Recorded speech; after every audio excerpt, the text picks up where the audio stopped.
And good evening. We're live. I apologize for delay. This is Orthodox Christian Theology. This is Craig Truglia, and tonight I don't get to do any work. These guys get to do all the work and provide you content in debating Miaphysitism. Someone pronounce it for me. Miaphysitism. Miaphysitism versus Hypostasis. Dyophysitism. Some people find it charming that I can't pronounce words and I can't use technology, but it annoys most people. But thankfully, this show won't be about me tonight. It's about the real Medwhite David, Subdeacon Daniel Kakish, and we have Paul Ibrahim. This is kind of like a 2-on-1 where Subdeacon Daniel Kakish and Paul Ibrahim are going to be representing the Oriental Orthodox side of this debate. The real Medwhite David is going to be presenting the Eastern Orthodox side in this debate. I'm also going to keep quiet because this is way above my head and I don't have much to add that's all that intelligent. If I feel there's something where I got to stand in, if someone's not getting equal time, I have a phone where I can time, but I'm not going to be super exact. We're just going to try to be fair to everyone. If for whatever reason everyone's talking over each other and I got to play Bill O'Reilly and cut mics, I will, but I don't anticipate any of that. What I want tonight is a fair debate. We have very informed people that have read Severus, that know the issues at hand. We have people like myself, Subdeacon Daniel Kakish, that have studied a lot of the history of the political landscape of the Byzantine Empire at that time, which is relevant.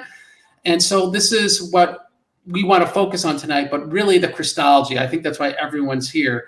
Mm-hmm. So if that sounds fair to everyone, we'll begin by letting Subdeacon Daniel Kakish pretty much try to define terms. We're going to give David, the real Medwhite, an opportunity to then either dispute whether these are fair categories of thought. He'll then give his opening statement, and then away we go. Does that sound good, everybody?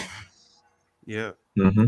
For everyone in the chat box, just be aware, questions will be away to the end. We're going to have about an hour and a half of debate. And after that point, we'll try to do 30 minutes of Q&A. And this is not a monetized channel, so the questions are free.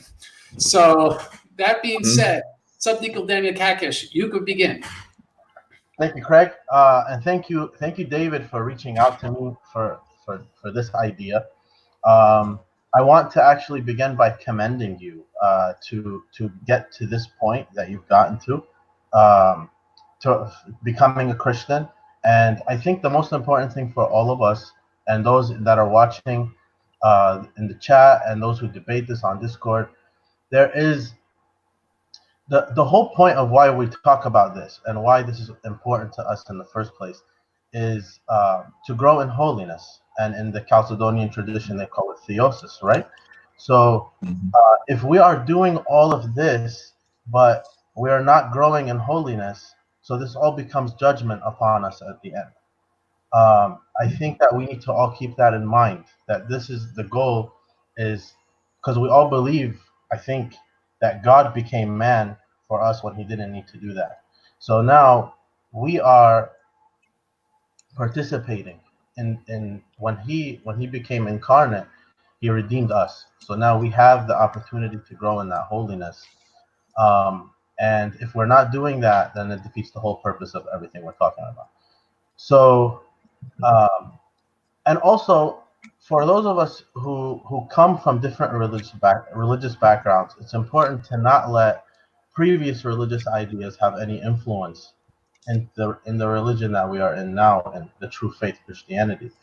I wanted to start off the discussion by asking David a few questions regarding definitions and his opinion, because I've never spoken to him about this before. I think it's important to clarify what words, especially these Greek words, right? What they mean, so that if we are both using the same word, but we're using it differently, so we're going to be talking past each other the whole time. So the first question I want to ask, what is the Chalcedonian definition and your definition of the word physis in application and context of the incarnation of Christ? And also, who would you say Jesus Christ is in terms of that, the person of Jesus Christ? And also, and this is more, I guess, an opinion question of your personal opinion regarding the Christological agreement between Constantinople and the Coptic Church of Alexandria in 1990 of Chambussy, and the 1992 agreement between Greek Antioch and Syriac Antioch regarding the Christological agreement between them also. And finally, sorry, I'm bombarding you with these questions. Finally, the last question is actually a quote from Theodoret. I wanted to ask to see if you agree with this quote, or if it doesn't have a place in Chalcedonian Christology. And I have it right here. Okay. So he says, "It is not the one who has life in himself who is killed. Rather, it is the one who possesses a mortal nature." Do you see that this would be compatible in Chalcedonian Christology, or do you think that this is to be rejected? Can you repeat that? Sure. I have a very memory, so No problem. it No needs to problem. be. Yeah, no problem. He says, and the translation is from Daniel King, a Catholic scholar from Catholic University of America. He says, Also, where is this quote from? Like, which book is it? It's from 3 Christological Treatises translated by Daniel King, Fathers of the Church, Catholic University of America. Okay, so he says, "It is not the one who has life in himself who is killed. Rather, it is the one who possesses a mortal nature." So I will start with that quote. I think that quote is not acceptable because it differentiates, it treats natures as not as grammatical subjects, which is something I will be touching on, but it treats the natures as real subjects. So we can't really accept that. And I think, I believe that will be, correct me if I'm wrong, but I think that's like from 430s rather than 440s, but I'm not too sure, I might be wrong. You're right. And yeah. And I agree with you that Theodoret's Christology in the 430s is very heretical. So one of the questions, so correct me if I'm wrong, the questions that were asked is me to define my Christology, what I think of the Chalcedonian definition, and the 1990s agreements, right? The word physis, what it means, and the person of Christ. Okay. So the word physis has been, I think, consistently, even this might be very bold because I think this is a contested point, but even if we include Saint Cyril's earlier writings until late 430s, see physis being applied as ousia, substance, and that's how Chalcedon understands, and that's how we have always understood. We never think, although of course with Saint Cyril there's a flexibility of terms as well, but there's a rigidity in ideas. And I think it's important. So for us, naturally, when we speak, nature has always meant substance and has been synonymous with that. We never, that's why a lot of us are confused when we hear Oriental terminology, because we're so used to calling nature substance that when we hear that, even historically speaking, a lot of people talk, oh, are you meaning like Christ is one ousia? But your Christology, you don't believe in that. You believe nature is synonymous with hypostasis. So a lot of confusion comes from there. People then realize that there's a confusion there. Sometimes they take the opposite route and they say, oh, then that means we're the exact same. And that also ends up being a confusion, I think. So that's how we will define physis. I think that's how Chalcedon also defines physis. I think if it didn't, there will be some quotation that I don't think will make sense. And even in the Tome of Leo, which I bet we're going to be talking about, even if we include the Tome of Leo, there's a Latin terminology that goes over the Greek, but I think they actually do match up well together. So I also want to add in my opening statement, it's going to be a bit short, but it's going to kind of define the debate in my opinion. So to me, the title I think is a bit misleading because I'm not going to try to refute Miaphysitism.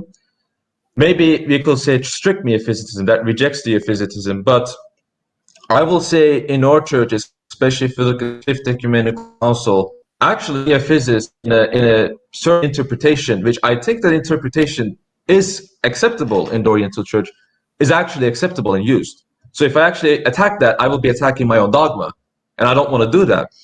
What this debate is going to be about is going to be about strict Miaphysitism versus basically Orthodox theology. And I think it's really, there's some areas in Orthodox theology where you can say Dyophysites, and some areas you can even say Miaphysites. And I think this become clear in the debate.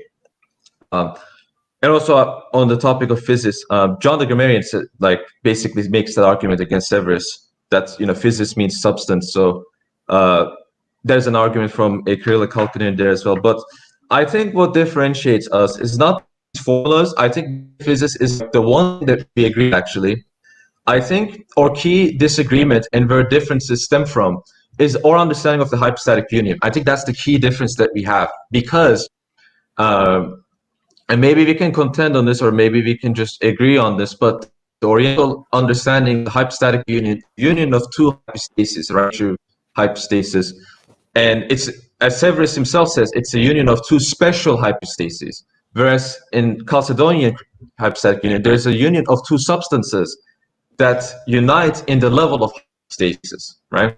So it's not general substances, like abstract substances, but rather two substances in Christ that are united. And that's sort of difference. And I think that debate actually has happened with the Chalcedonians and anti-Chalcedonians, although only in letter form and not in proper debate. But yeah, I think that's the main difference. And I think that's where our differences stem from.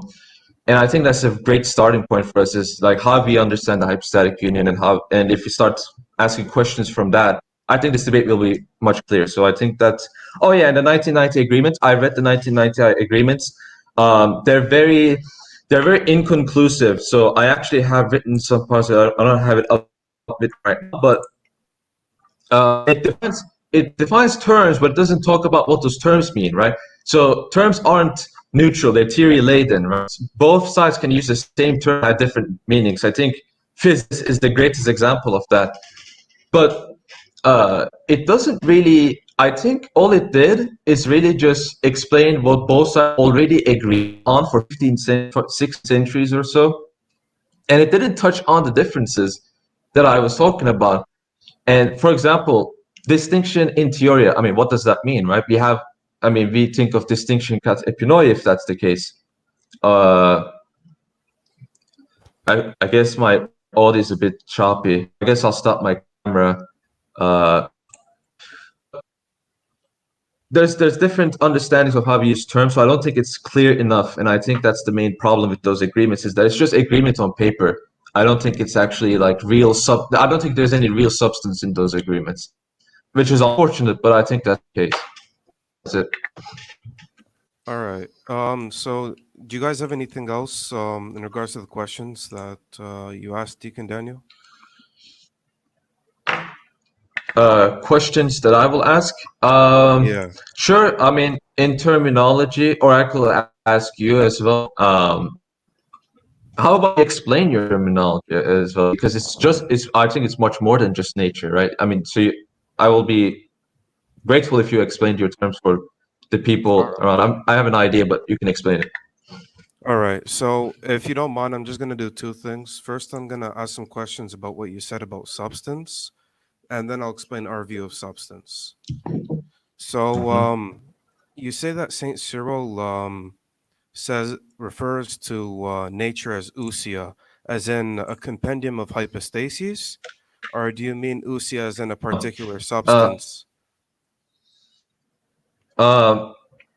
Well, compendium of hypostasis is a weird way to put it. I know Severus uses that term, but all I'm saying is that it basically, what was the second part again? There's a compendium of hypostasis, or just no signification of here, right?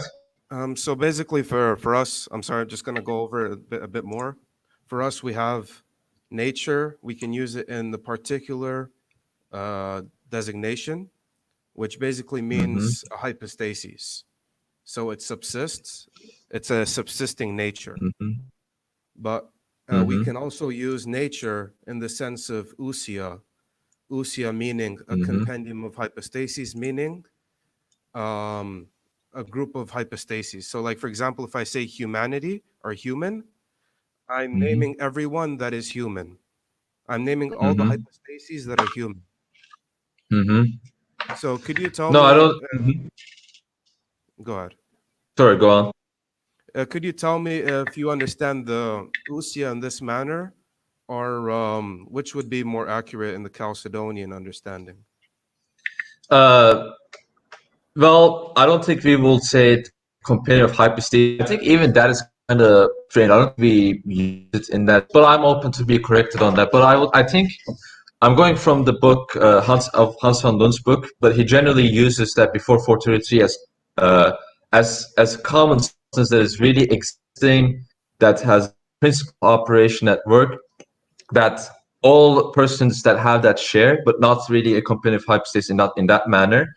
But also, like when we speak of Christ having two ousias or two substances, it's those substances that are in hypostasis, that they exist in the mode of Christ's personhood, not just mere general abstract, but actually really existing substance in the person of Christ. Okay. So you would say the ousia in Christ are not individual, but they're general, or would you say they're individual? I just want to clarify that part. What do you mean by individual, like ousia being individual? Can you expand So on that? when you say two physis or two ousia in Christ, are you saying ousia is in like a particular ousia, like a particular substance, an existing substance? So there are two existing. I know you guys believe in one subsistence, but are you saying two existing substances in Christ? Yes, they're both enhypostatized, so they exist in the mode of Christ's person. All right. So they don't exist outside of the mode of Christ's person, yet Yes, that's why the union is not a union general substances, because if that was the case, then the entire Trinity will be incarnate with the entire humanity, as Severus and Nestorius claim. But that's not the case. It's those two natures are united in the person of Christ. That's why it's a hypostatic union. All right. So what I will say about the whole essence and encompassing the particulars, that this is not a Severian innovation, if you will. I think we can find this in the writings of Saint Cyril and also Saint Gregory of Nyssa. So I'll just say, for example, like in his dialogues on the Trinity, Saint Cyril, when he's trying to explain the difference between hypostases and essence, he names essence as something that encompasses all the particulars. So I'll just read the quote. So the interlocutor, so basically the person asking Saint Cyril questions, is saying, are you saying that the Son exists in his own essence that is different from the Father's? So he's basically saying that the Son is different from the Father. Does that mean that they have different essences? So Saint Cyril responds, he does not exist in an essence different from the essence of God, but he exists as Son in his own hypostases. So the interlocutor asks him, so is essence different from hypostases? And Saint Cyril responds, yes, there's a significant difference between them, since essence encompasses all the particulars. And then he goes on to give the example of a particular man versus mankind in general. So the point here is, if we say that in Christ there are two ousia that subsist in the hypostases of Christ, like Severus is like his whole thing against John Grammarian and the Chalcedonians was he couldn't understand how you can say there are two substances that are not hypostases, because we're having substances in the particular. So we're talking about a particular humanity, and we're having a particular from the divinity being the word. So we have two particulars, right? So how could we name these as substance yet not claiming they're subsisting hypostases? I just have issues understanding. They are subsisting hypostasis. That enhypostatization means so the human nature, both natures exist in the mode of Christ. So the pre-existent Word of God, right? The divine nature is already enhypostatized. Again, that means it exists in the mode of Christ's person. And human nature, the human substance, right? We will use the term nature. I think it's more clear that way. But for this debate, I'll be using substance more often. But the human substance exists again, it exists in modified divine hypostasis. It doesn't exist in some abstract realm. It exists in his particular personhood. So they do both subsist in his singular personhood. So it's not an anhypostatic essence. It is hypostatic. The hypostasis is divine hypostasis. Okay. So we have one hypostasis, and under this hypostasis, there are two subsisting natures. Yes. Okay. In this, the hypostasis manifests those two natures, right? So I see And the nature issue. meaning substance, right?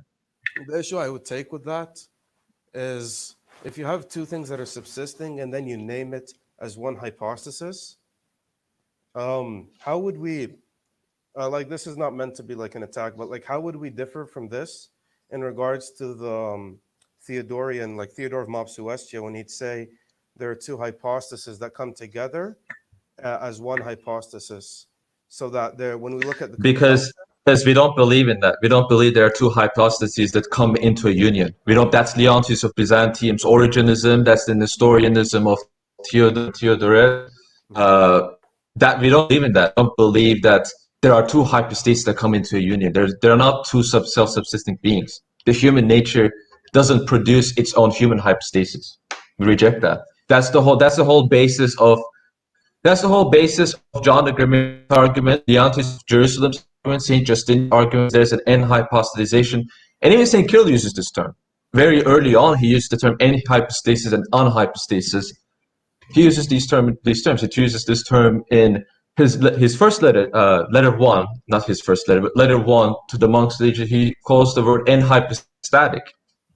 So this concept, as I said, two substances don't have the human substance doesn't have its own human hypostasis. We reject that.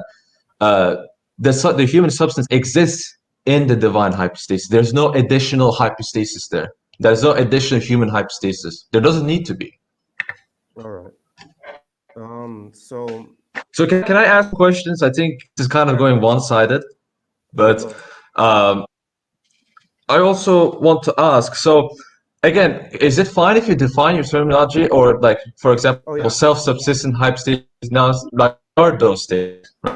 all right. So when we talk about a self-subsisting hypostasis, we talk about something that exists on its own. So it's a subsisting nature, and it exists as a hypostasis on its own. So the example is the Word. The Word is a self-subsistent hypostasis. So he exists on his own. He is not in communion with another hypostasis at the time of his existence because he has no beginning for his existence. He only comes into communion with the human hypostasis. He unites himself to human hypostasis at the time of the incarnation. So we call this human hypostasis, we can call it a reality. We call it a non-self-subsistent hypostasis because it does not exist outside of being united to the hypostasis of the Word. So in regard to that, you'd say that St. Cyril, he doesn't really have that understanding. But I'd object to that because we see St. Cyril when he's explaining the union to the Orientals and the three Christological treatises, it's the book that Daniel just showed in the beginning. He's talking about how the union comes together, and he explains that the union is like mixed. Like he's saying it's wrong to say the union is mixed. So in this quote here, therefore, not confusing the natures, nor mixing them with each other, as our opponents say, we say that the union is natural, but we maintain everywhere that out of two unlike realities. So realities being like, if you will, concrete existences, divinity and humanity, the one Christ and Son Lord has come about. So we have these two realities, and for us, and from the writings of St. Cyril, he talks about reality as something that exists, like it's kind of like a hypostasis. He uses them in alternation. Like, for example, in his letter to Kakish of Melitene, he declares that, so when he's talking about the Orientals, like the Eastern bishops, after his communion, he's saying that they do declare that there is one Son in Christ and Lord. So he's talking about John of Antioch and the other guys. and says, and since he is actually one in reality. So it seems here that he's talking about in reality as in like one hypostasis. Would you agree with that? That there's one reality? Yeah, one hypostasis. So when Saint Cyril says it comes from two realities, we understand that to mean he's saying that he's coming from two hypostases into one composite hypostasis. Yeah, that's what you understand. Yeah.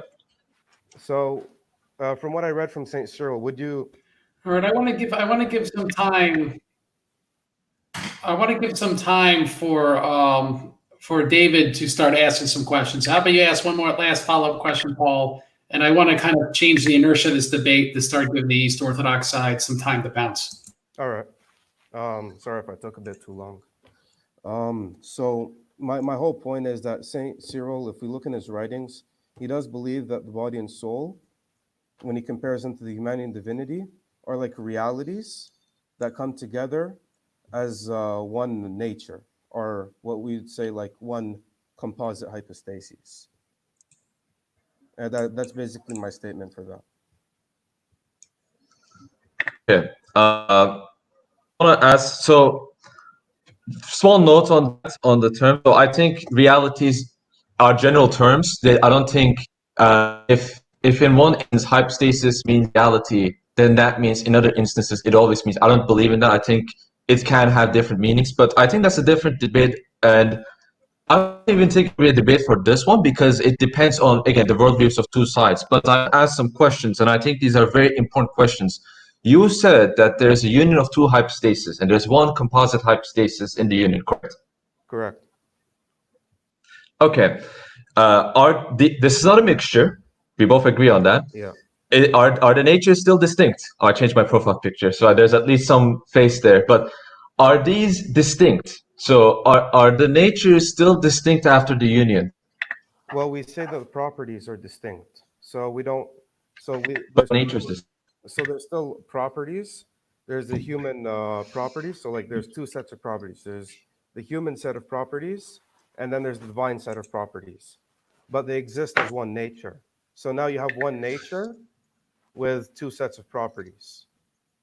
One subsistence. No, one but reality. I mean, what happened to the natures? What happened to the natures? Do they still exist? Are they still natures? It's right. One concrete existence. But do they retain their identity? They retain their identity in so much as that there is the human set of properties and the divine set of properties. If they retain their identities, then there still should be natures. No? I mean, you say they retain their properties, but they don't retain their properties. I don't understand that. All right. So Saint Cyril, when he's explaining to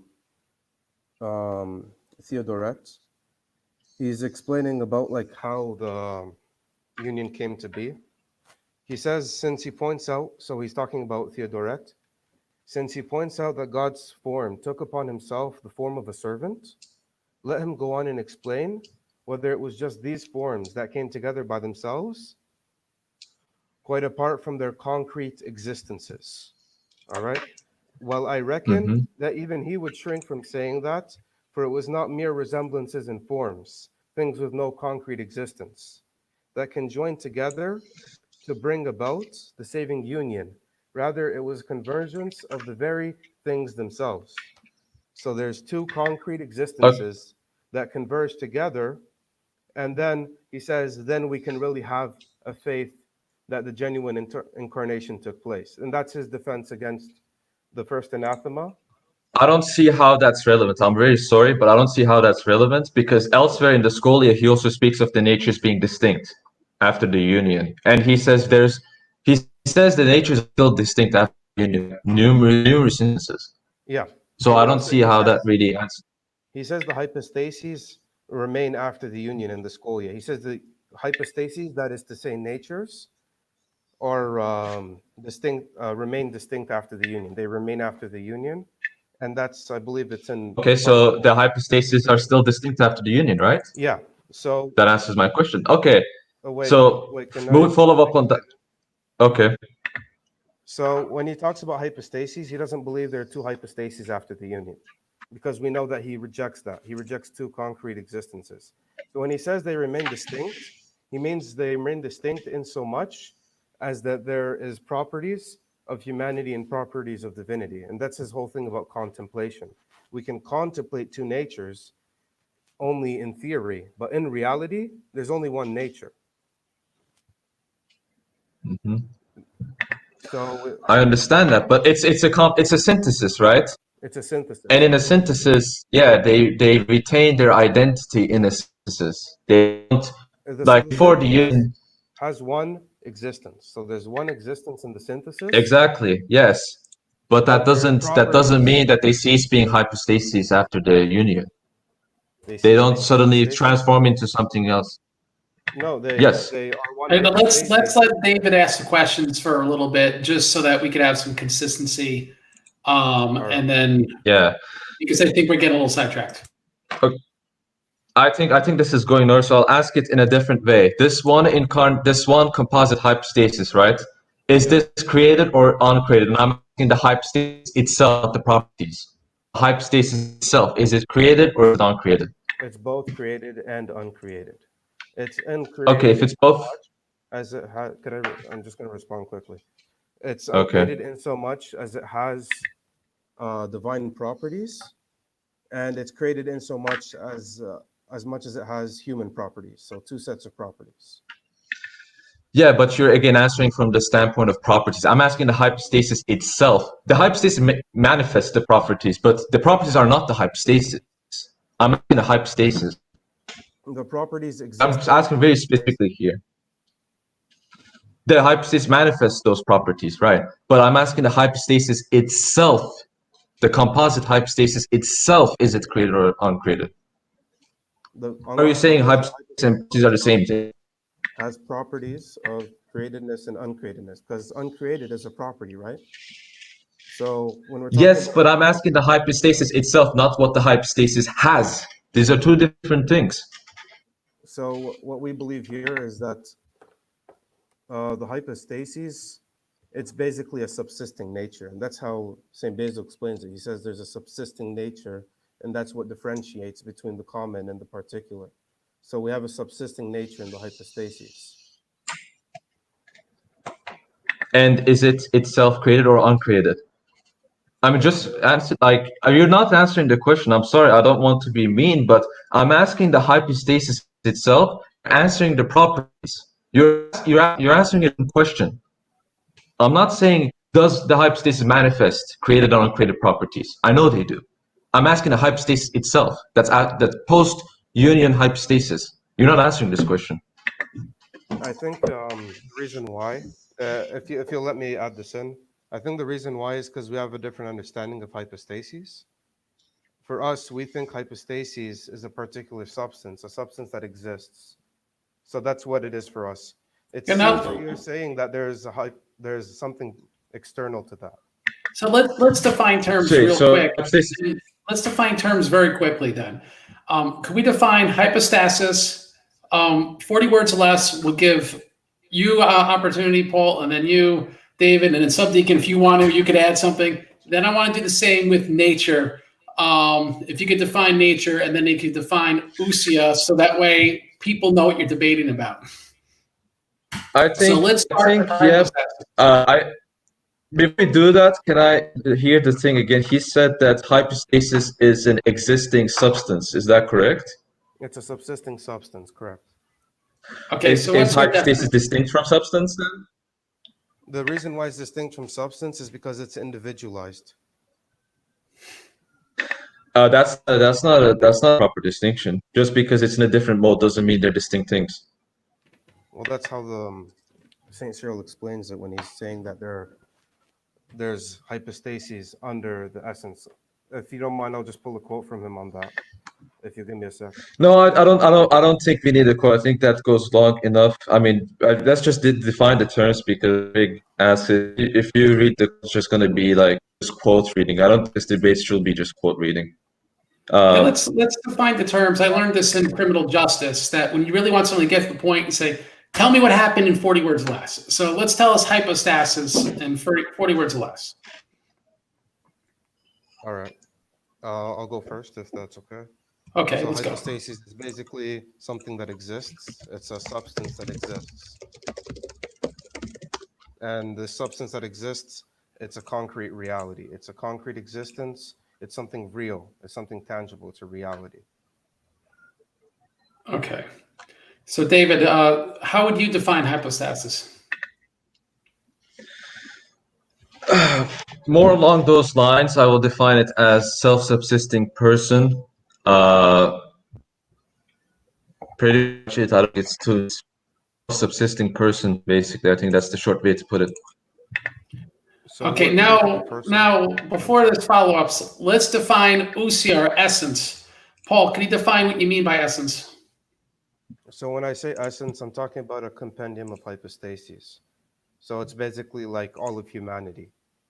So what we all have in common, which is man. We're all humans. All right, therealMedwhite? I will refer to it as, it's kind of like I explained before, it's something along those lines as well. It's a secondary, you can refer to it as secondary substance as well.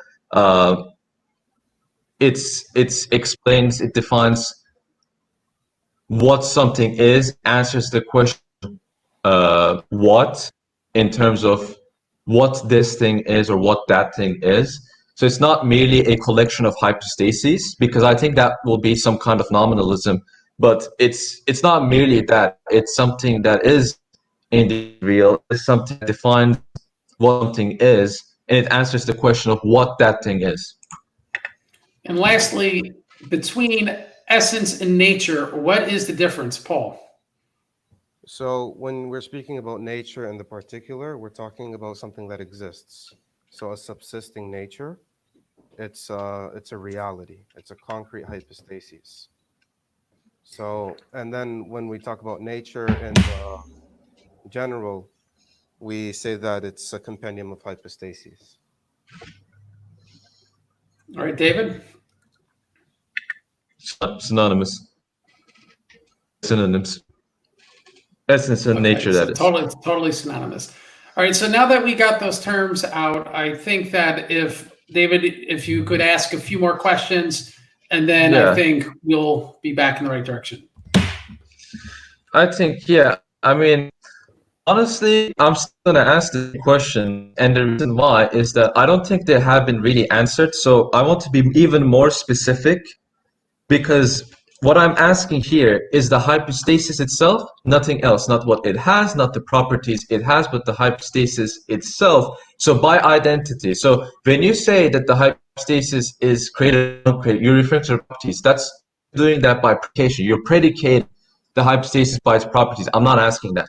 I'm asking the hypostasis itself, not the properties it has. Because on that side, we do agree. I'm not asking that question though. I'm asking the hypostasis itself. Is it created or is it uncreated? One, you say it's one. There's one hypostasis that is out of human hypostasis and divine hypostasis. They form in a unity. But what is it? Is it created? Is it uncreated? Not the properties. I'm not asking that. So remember when you said that for you, substance is what something is? So for us, when we say there are properties of uncreated and created, that's what something is.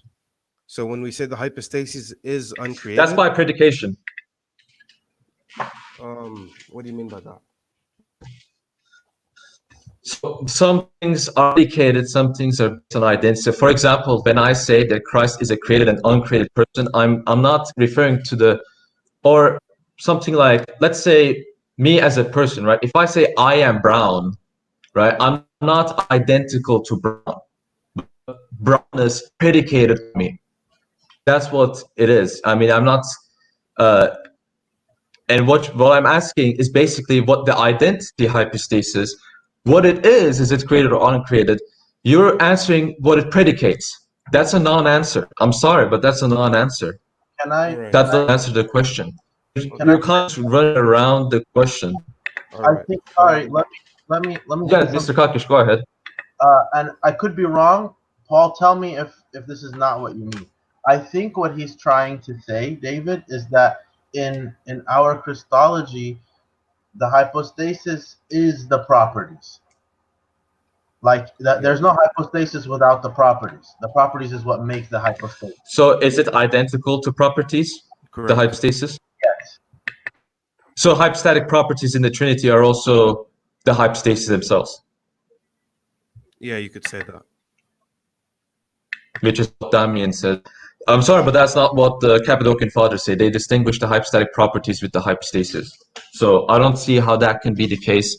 I don't see how hypostasis can, because there are two properties. There must be two hypostases then in your system. There are two sets of properties: there's human properties, there's divine properties. How is there not two hypostases then? Because the hypostasis of Christ is composite.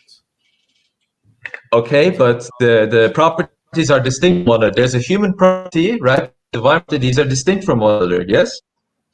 Yeah, They're two different things. And if hypostasis properties, there are two sets of properties, there's two hypostases. Your position reduces itself to Nestorianism. So the issue is saying that is if you go and say there's two properties, we're saying that there's one reality. So there's one hypostasis composite of two. So now that there's one, and of course, this is the mystery of the incarnation. The created became uncreated. The uncreated became created. So he's like both created and uncreated. So he's uncreated in his humanity. In his Yes. divinity, and created in his humanity. So when we say that, we're talking about how this divine person, he has one existence, but it's not like any other existence because we have a non-self-subsistent hypostasis, and this non-self-subsistent hypostasis does not exist on its own. So, But I'm saying that if you are to take your definition, then you're contradicting yourself because you just yourself said again. I don't think you're going to deny that there are created and uncreated properties, but if you're going to identify hypostasis with the properties, then there are two hypostases. You can't avoid that. You can say that, oh, we believe that. Like, I know what you want. I know what you want in your system. You want a single subject personhood, right? You want that, but that doesn't happen in your system. Your system does not allow you if you identify hypostasis with the properties. That's the problem that I'm seeing here. That's why it's reduced. And Saint Maximus the Confessor, he makes this argument as well. He says that Severus, by distinguishing, and he takes that position, he confuses nature and person. So kind of a different side of the argument. But he says by distinguishing the hypostatic properties and by identifying them with the hypostasis, Saint Maximus the Confessor says his position reduces to Nestorianism. And I think in this case, that's the case. That is the case.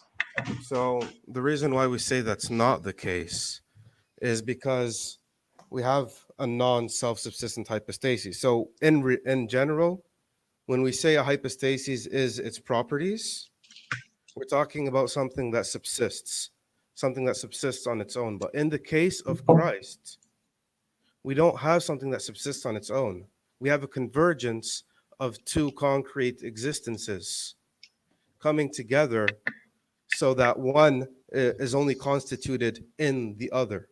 So it doesn't exist on its own. And because it doesn't exist on its own, it can't have its own existence. And because it doesn't exist on its own, it can't be its own hypostasis because it exists under the hypostasis of the Logos.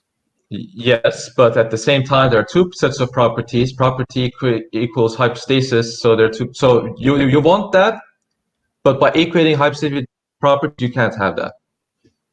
The problem. So I know what you're trying to do. I know that that's what you want.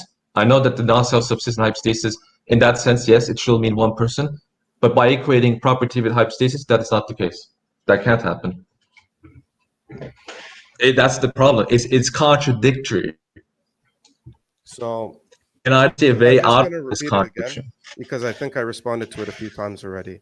Because it doesn't exist on its own, it can't have its own existence. So now that they converged, the concrete realities converged and became one reality, now it doesn't have its own existence anymore. It only exists in the Word. It only subsists in the Word. How many properties are there? Is there one or two? There's two sets of properties, one subsistence. Is hypostasis identified with property? Property is hypostasis in the sense that it subsists. But we know that By the identity, correct? So the point is the non-self-subsistent hypostasis does not exist on its own. Because it doesn't exist on its own, it now converges into the hypostasis of the Logos while still retaining its properties. So, like St. Cyril, he clearly says Christ was made one according to nature, and then the difference of the natures is not removed by the union. So the differences are still there. But because they converge... Difference of the natures, yes. I'm sorry? Difference of the natures, yes. I agree. Yeah, and the difference of the natures is the properties. I think that's your reading. But I also want to, is it fine if I ask more questions, or should we move on to some, because I don't think this is, this line of question, I think we kind of done. I think we had like... Ask one more question and then we're going to give it back to Paul. Okay. I want to ask this question. I think this is, so with these quotations from Saint Cyril of Alexandria, I want to give you a quotation of my own, and it's from the Glaphyra, and where he says that Christ, and he uses the Leviticus 14:4-7 passage, where he basically compares the natures of Christ as the two clean birds, and he says that Christ is in two natures. He literally uses that word. The Greek term is therealMedwhite. I have shout outs to the French Orthodox guys. They translate it for me. It basically is in two natures. It's in Dyophysitis in a different way. It's a synonymous phrase.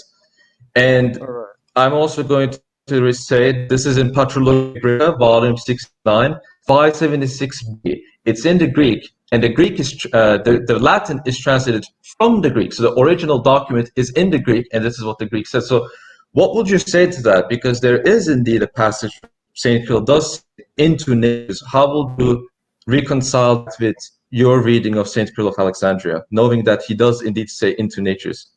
So we find that the quote from the Glaphyra from Leontius is not a full quote, and I use that using Hans van Loon. Hans van Loon gives the full quote, and we see that when he says into natures, he's talking about into natures in contemplation. Now I'll read it from Hans van Loon.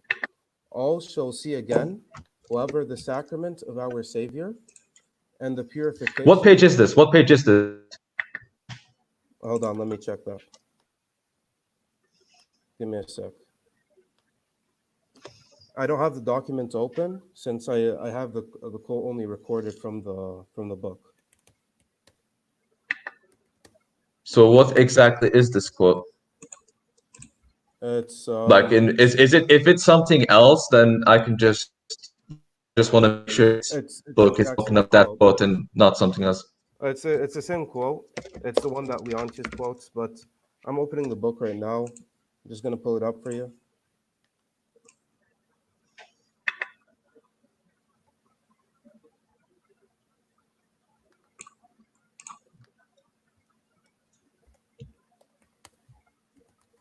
Until I pull it up, what was the question that you're getting from that? So it's like, how do I interpret this, right?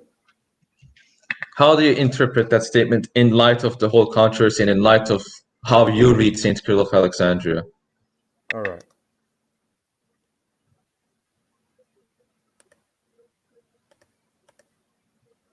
All right. So this. All right, I'm hearing a lot of dead air. So should we change topic soon? You guys feel that you've hammered out as much Christology as we can hammer? I think I'll just respond to this last quote from David. Okay. So it's on page 541. He translates the Glaphyra in Leviticus. It's still PG 69 576b. So the two birds in Leviticus 14, 4-7 represent the heavenly man as well as the word in two natures, separated as regards to the principle that pertains to each. So for thus, he's separated in regards to the properties. So he talks about a heavenly man as well as the word. So, and then we continue. For the word who shone forth from God the Father was in flesh out of a woman, but not severed. For the Christ is one out of both. So if we see the full quote here, he's talking about in two natures in so much as there's the principle of where Christ, these natures are from before we acknowledge that Christ is one out of both. So he says that he's shown forth. Before you move on, I'm sorry?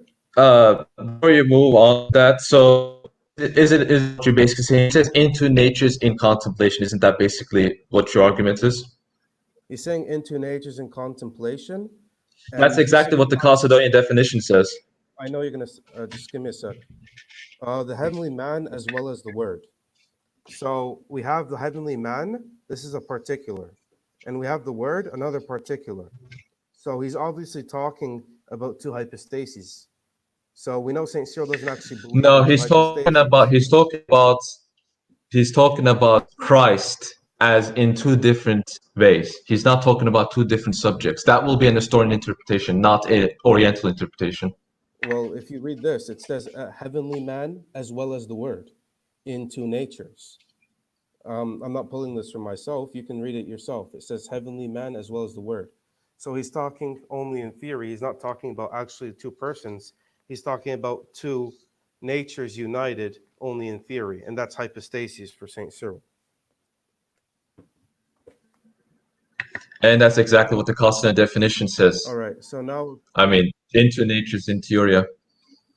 But of course, the understanding of theory, I feel like there's a different, because this is not this cut epinoia, this is a different kind of distinction, kind of like nominal mental understanding of the natures rather than an actual way to distinguish these things. But it's also important for us to understand that nature at the time of Saint Cyril, before the Apollinarian forgeries, was always, not by Saint Cyril, only by Alexandrian, but internationally, it was used in the sense of substance. It was used synonymous with that. And if we can look at the other church fathers, and they consistently do that. In the Trinitarian, they say that the Trinity is one in nature. It's one in hypostasis. Of course not. And the terminology of the Tridology applies to the Christology. They use the same terminology. They use the same understanding.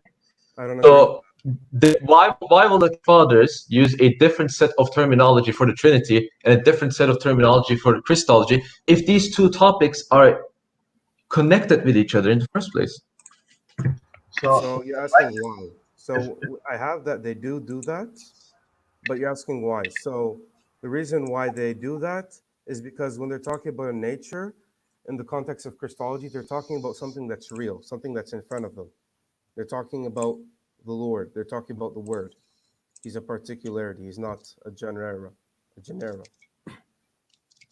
So, for example, St. Gregory of Nyssa, he says, whether this nature ought to be named divinity, word, or power, or wisdom, or any of the other lofty titles that are more able to indicate the transcendent, our discourse makes no dispute about the expression or name or type of utterance. So he's naming the nature as divinity, word, or power. And he's saying we can use this to indicate God. We can use this to predicate of God. So so we see here, he's using nature in the sense of hypostasis, since we know the word is not a substance. He's not using it in the sense of hypostasis. Is the word a substance for you guys? At times, it can grammatically used in that manner. St. John of Damascus grammatically identifies the word with the substance at times, but that doesn't mean it is identified with the substance. But as grammatically speaking, the fathers have done that. It's not something that happened out of the blue. So it can happen. It can occur. But again, but I know you're gonna do this because you're gonna confuse it. The grammatical predication does not mean ontological predication. So you can predicate the word of God as divine nature only in predication, only in grammar, but in reality, we don't do that. They don't do that. Yeah. So And St. Gregory of Nyssa doesn't do that. When St. Cyril, he's only talking about grammatical sayings. So like the sayings are applied to the divine nature and to the human nature, but this is only in theory. So that's the saying of the gospel. So I understand what you're saying there, but the whole issue is how do we, like I'm genuinely asking here, how do we, so let's just say the fathers did use nature to mean hypostases, and then they indicate a hypostasis using nature.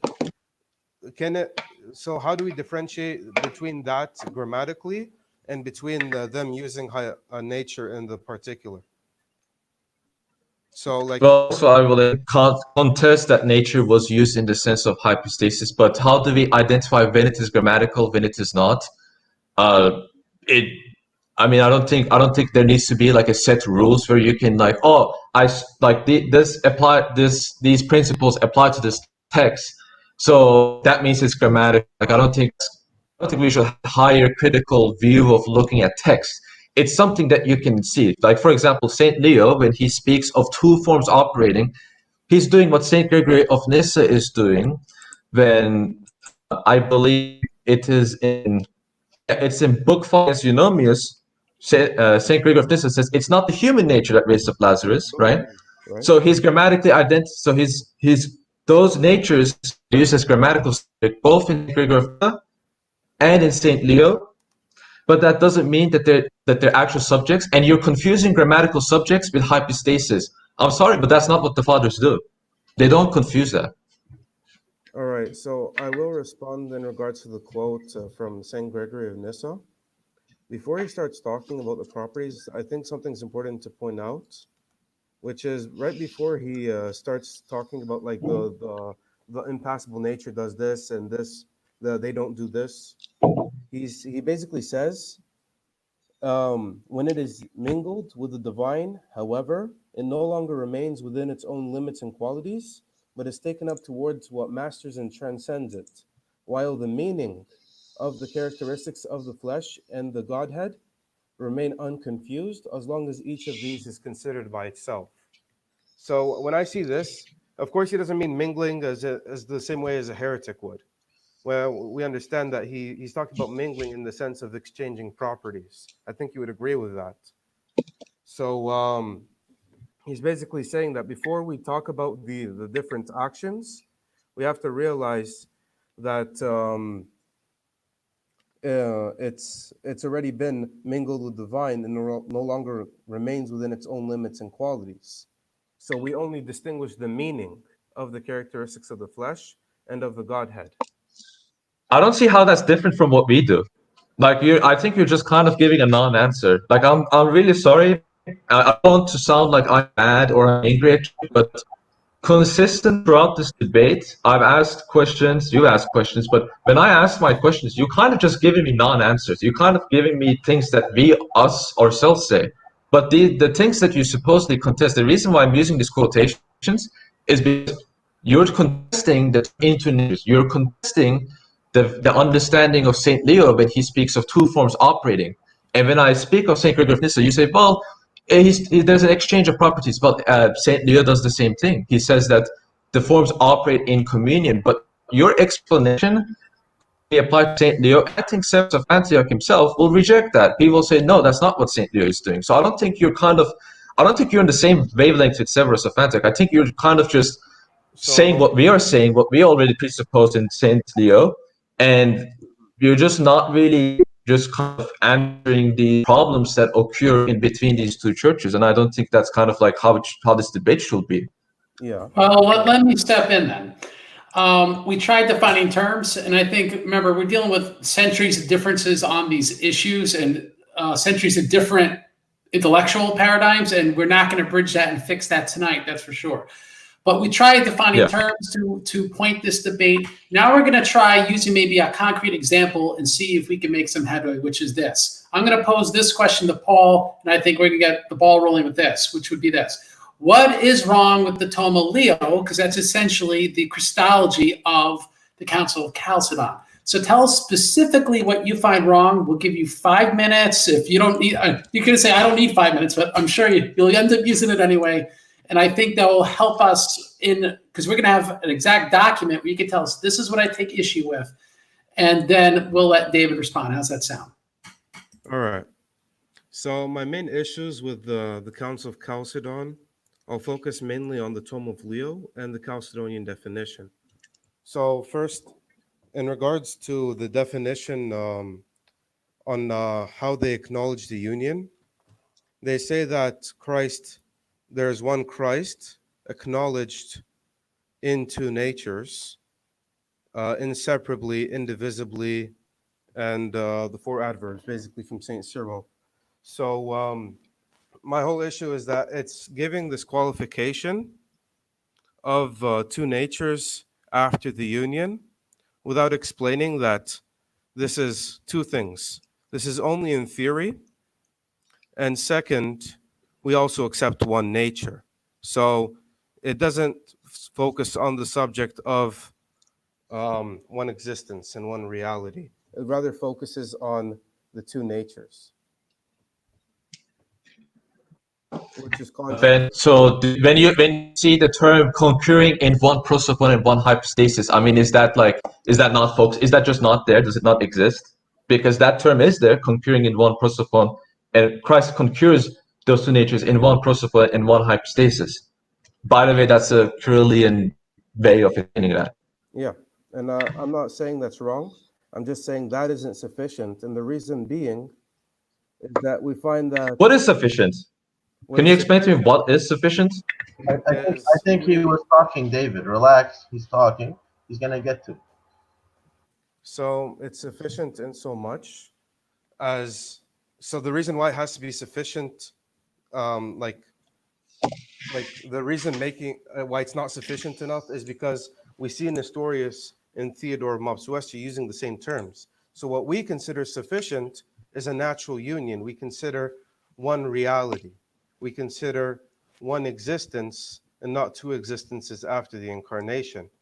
The issue I find with the Chalcedonian definition is that it doesn't make this qualification.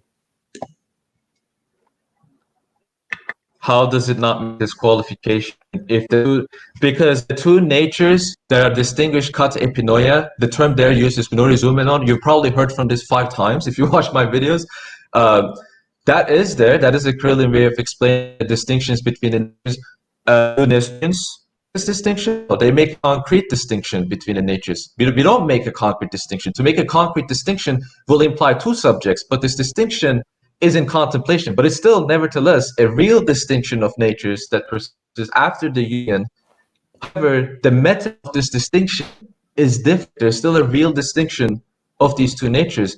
So I don't think an historian can honestly say that they distinguish the two natures in epinoia, in contemplation. They will know we distinguish them in concrete.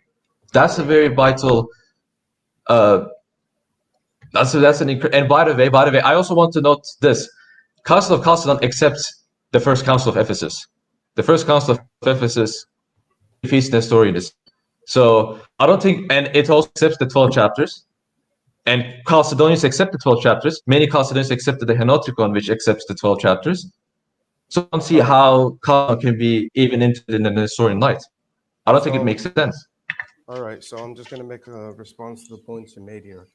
So first, if it does say according to contemplation alone, or like according to thought alone, that would be a good point.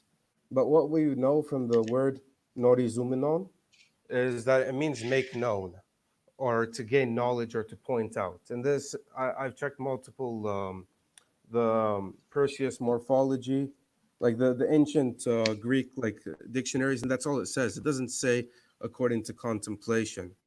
And now the second point I'll make about that is the fact that in 448,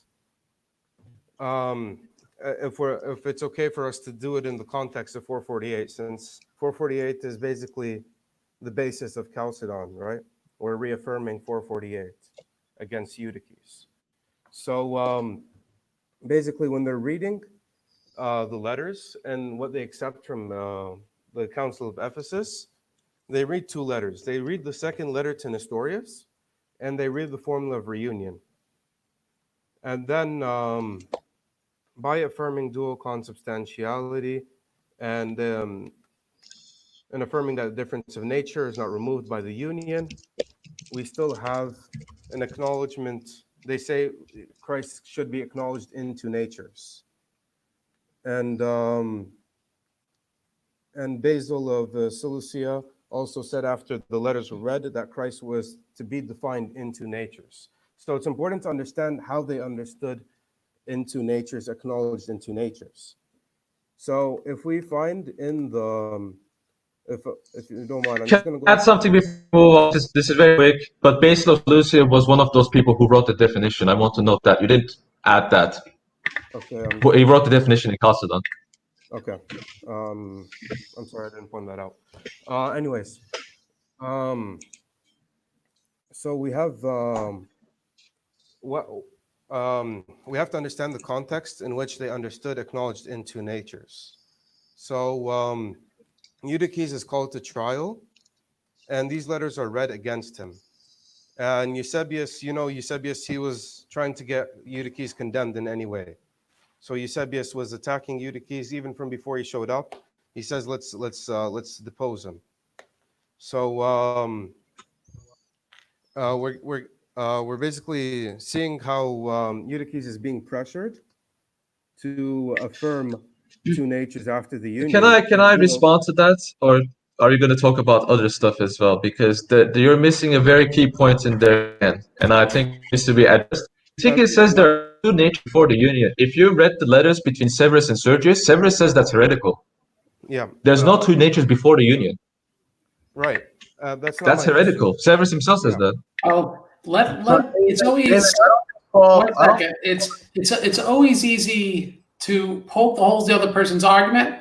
And so now I'm going to turn the tables. I'm going to ask David, why is Toma Leo compelling, and Paul and Subdeacon Dan, it's so compelling that they should accept it? So how about you make the case for the Toma Leo? Exactly. Thank you. So the Tome of Leo is very significant, but not because of the natures, but rather because of something else that the Oriental churches, I believe, reject. And I think this will be a good segue for another aspect of the debate.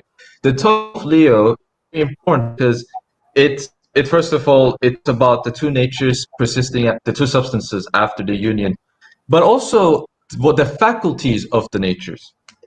What is that? What do I mean by that? Will and energy. This is very crucial because in the Monothelite controversy, the Tome of Leo was used by Sophronius to prove Diotheletism and Dioenergism against the Monothelites. And so I think that the Tome of Leo is very important because, first of all, it takes a bold step in explaining Christological definitions in a very bold manner. I think I used the word bold, but in a very open manner, of Christ's dual energies, dual wills. But it's also important because he does that in attempt to protect the single personhood of the word. And this is kind of going to be a different thing, but another interesting thing about the Tome of Leo is that it's also theopaschite, which theopaschism is a very strong indication of single subject personhood, where he if I can find the quote exactly, I don't have it with me, but he refers to Christ as God. He says he refers to Christ as God, and he says that basically God. So can you give me a couple sentences to find this good? But I'll talk about. So, but I think that's why the Tome of Leo is very important. It's because of that. It's because I have it open here. read it, yeah. All right, so you're talking about part 3, without the detriment to the properties of either nature and substance, which came together in one person, majesty, humility. Oh, okay, go ahead. Yeah, he says the divine Son of God, the impassible God, did not despise to become a suffering man, and deathless as he is, became subject to the laws of death. So I think this is a very long theopascal formula. It does indicate single subject personhood in Christ. So the Tome of Leo does very crucial things. It defines that there are two natures after the union, and there are faculties of those two natures, energies and wills. And at the same time, there's a single subject. There's one the same. The Word of God for incarnation is the same Word of God after the incarnation, but he took on human nature and he exists in the mode of basically humanity. And this person went onto the cross, did not suffer his own nature. That's why Leo says, observe what nature is on the cross. He basically says that the suffering is proper to human nature. It's nothing different than what St. Kirill says, but rather he says that the Son of God, God himself, was on the cross and suffered, died in his human nature, which is indeed the Theopascalite formula. It's the formula that St. Athanasius uses, it's the formula that St. Kirill uses, and it's the formula that St. Leo uses. So I think having these in mind, I think that the Tome of Leo is very significant. Yeah. Oh. All right. So we say that. Right, well, doesn't that sound good enough to you guys? So the reason why I think it's not sufficient is because he says that the person. Can you hear me? The person took on the sufferings. All right. So we kind of got chopped up. I'm sorry? I think Craig is lagging. Craig is lagging. All right. This video is so popular, it's breaking the server. So Paul or something in Dan, if you want to interject, let me ask you this. Do you think that David made? Just a second, Craig. You were chopping up a little bit, and Paul was replying to David what he said. So if we can just let Paul finish replying to David for a second, is that okay? Okay. All right. Yes. All right. So basically, Leo affirms that the Son of God died on the cross, and it's very Theopascalite. So the reason why I say this is not sufficient is because it can be affirmed through relation, through communion. It can be affirmed in an Nestorian point of view. And the reason why I say this is because Theodore of Mopsuestia, when he explains was God crucified or man, namely, he says both, but not in the same respect. For the latter was crucified inasmuch as he suffered and was nailed to the tree and held by the Jews, but the former because he was with him for the reason we have given. So he's basically saying that because they're related with each other, it's okay to say that God died through the person that was united to him. I'm not saying Leo's saying that, but what I'm saying is that they can affirm that God died, and we actually see this in later Nestorian creeds where they affirm Theopascatism, which is rather interesting for Nestorians. If I could pull that up, if you guys will give me a sec. Well, while you're doing that, let me ask this question to Subdeacon Dan, which would be this. Do you feel that it's justified, the logical derivation David made, that the Toma Leo makes clear certain things in doctrine which you need for two wills, two energies, things that are important? So are you saying that that's too developed for it to be taken from the Toma Leo? Or do you think that's a fair point, or you would take issues of two wills and two energies? I would take issue not so much with quotes isolated. I would take issues with the historical context of when that was all taking place.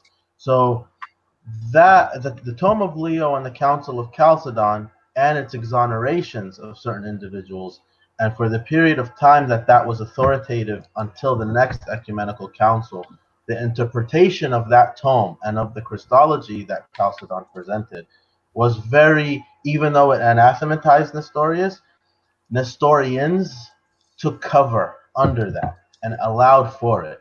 So then it's when Paul is saying it's not wrong, but it's insufficient, he means it doesn't. It's not specific enough. It doesn't do enough.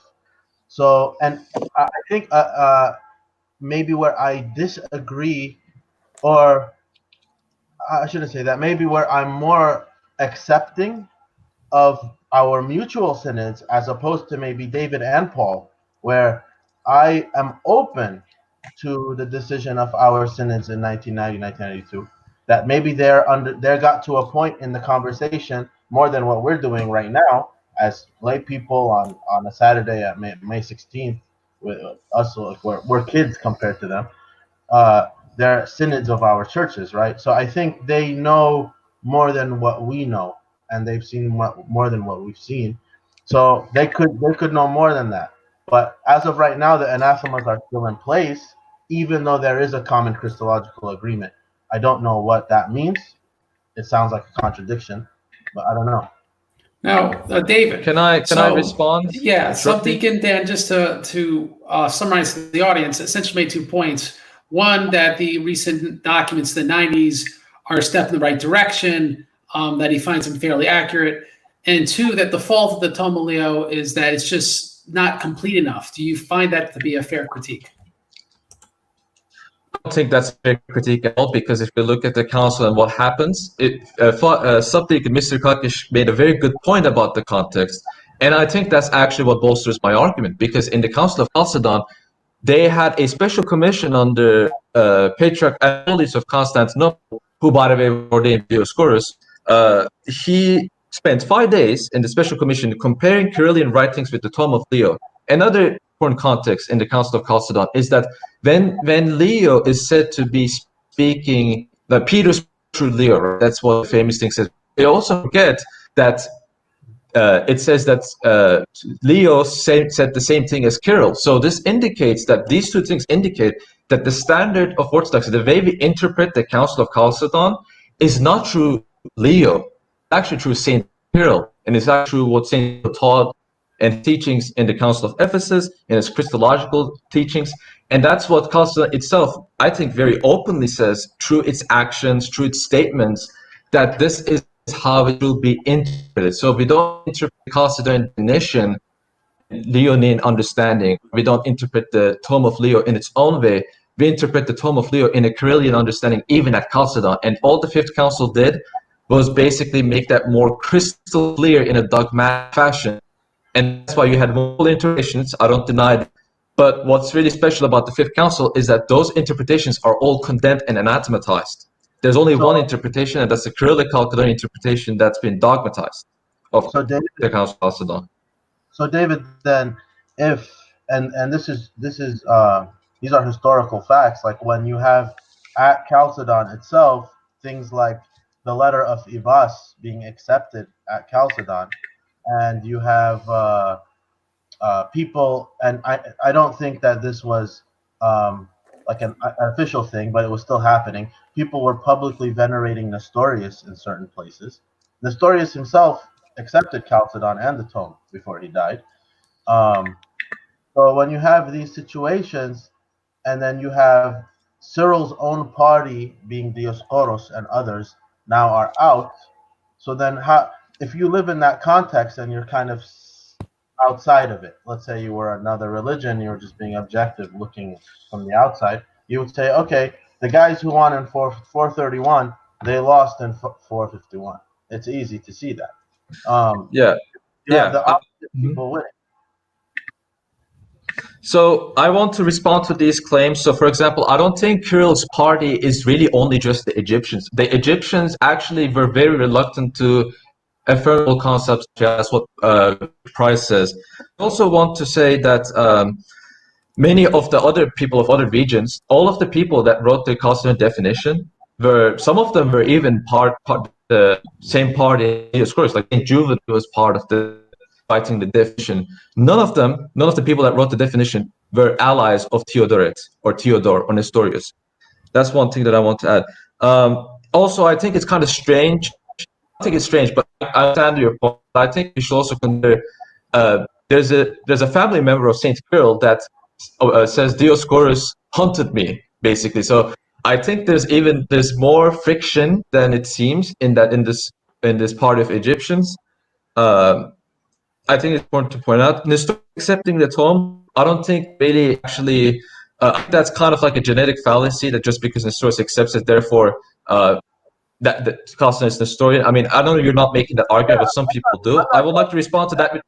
Yeah, you're not making that argument. I completely understand that.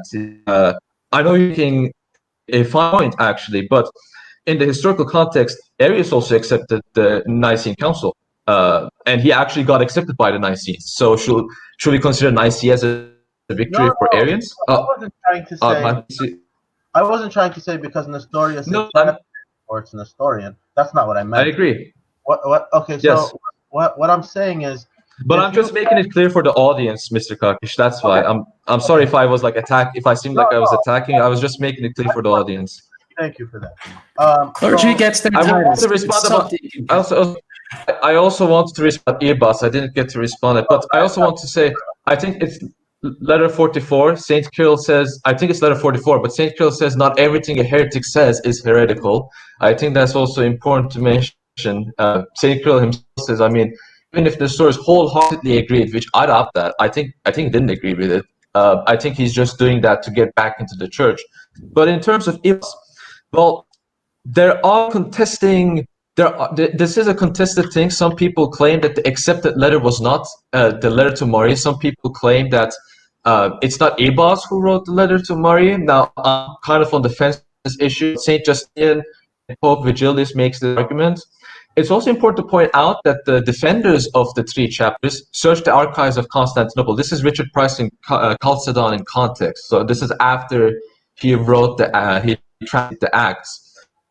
They searched the archives for the missing evidence, supposedly missing evidence. They couldn't find it. Actually, that evidence that proves that it's Ebas's letter actually doesn't really exist. So it's kind of up in the air.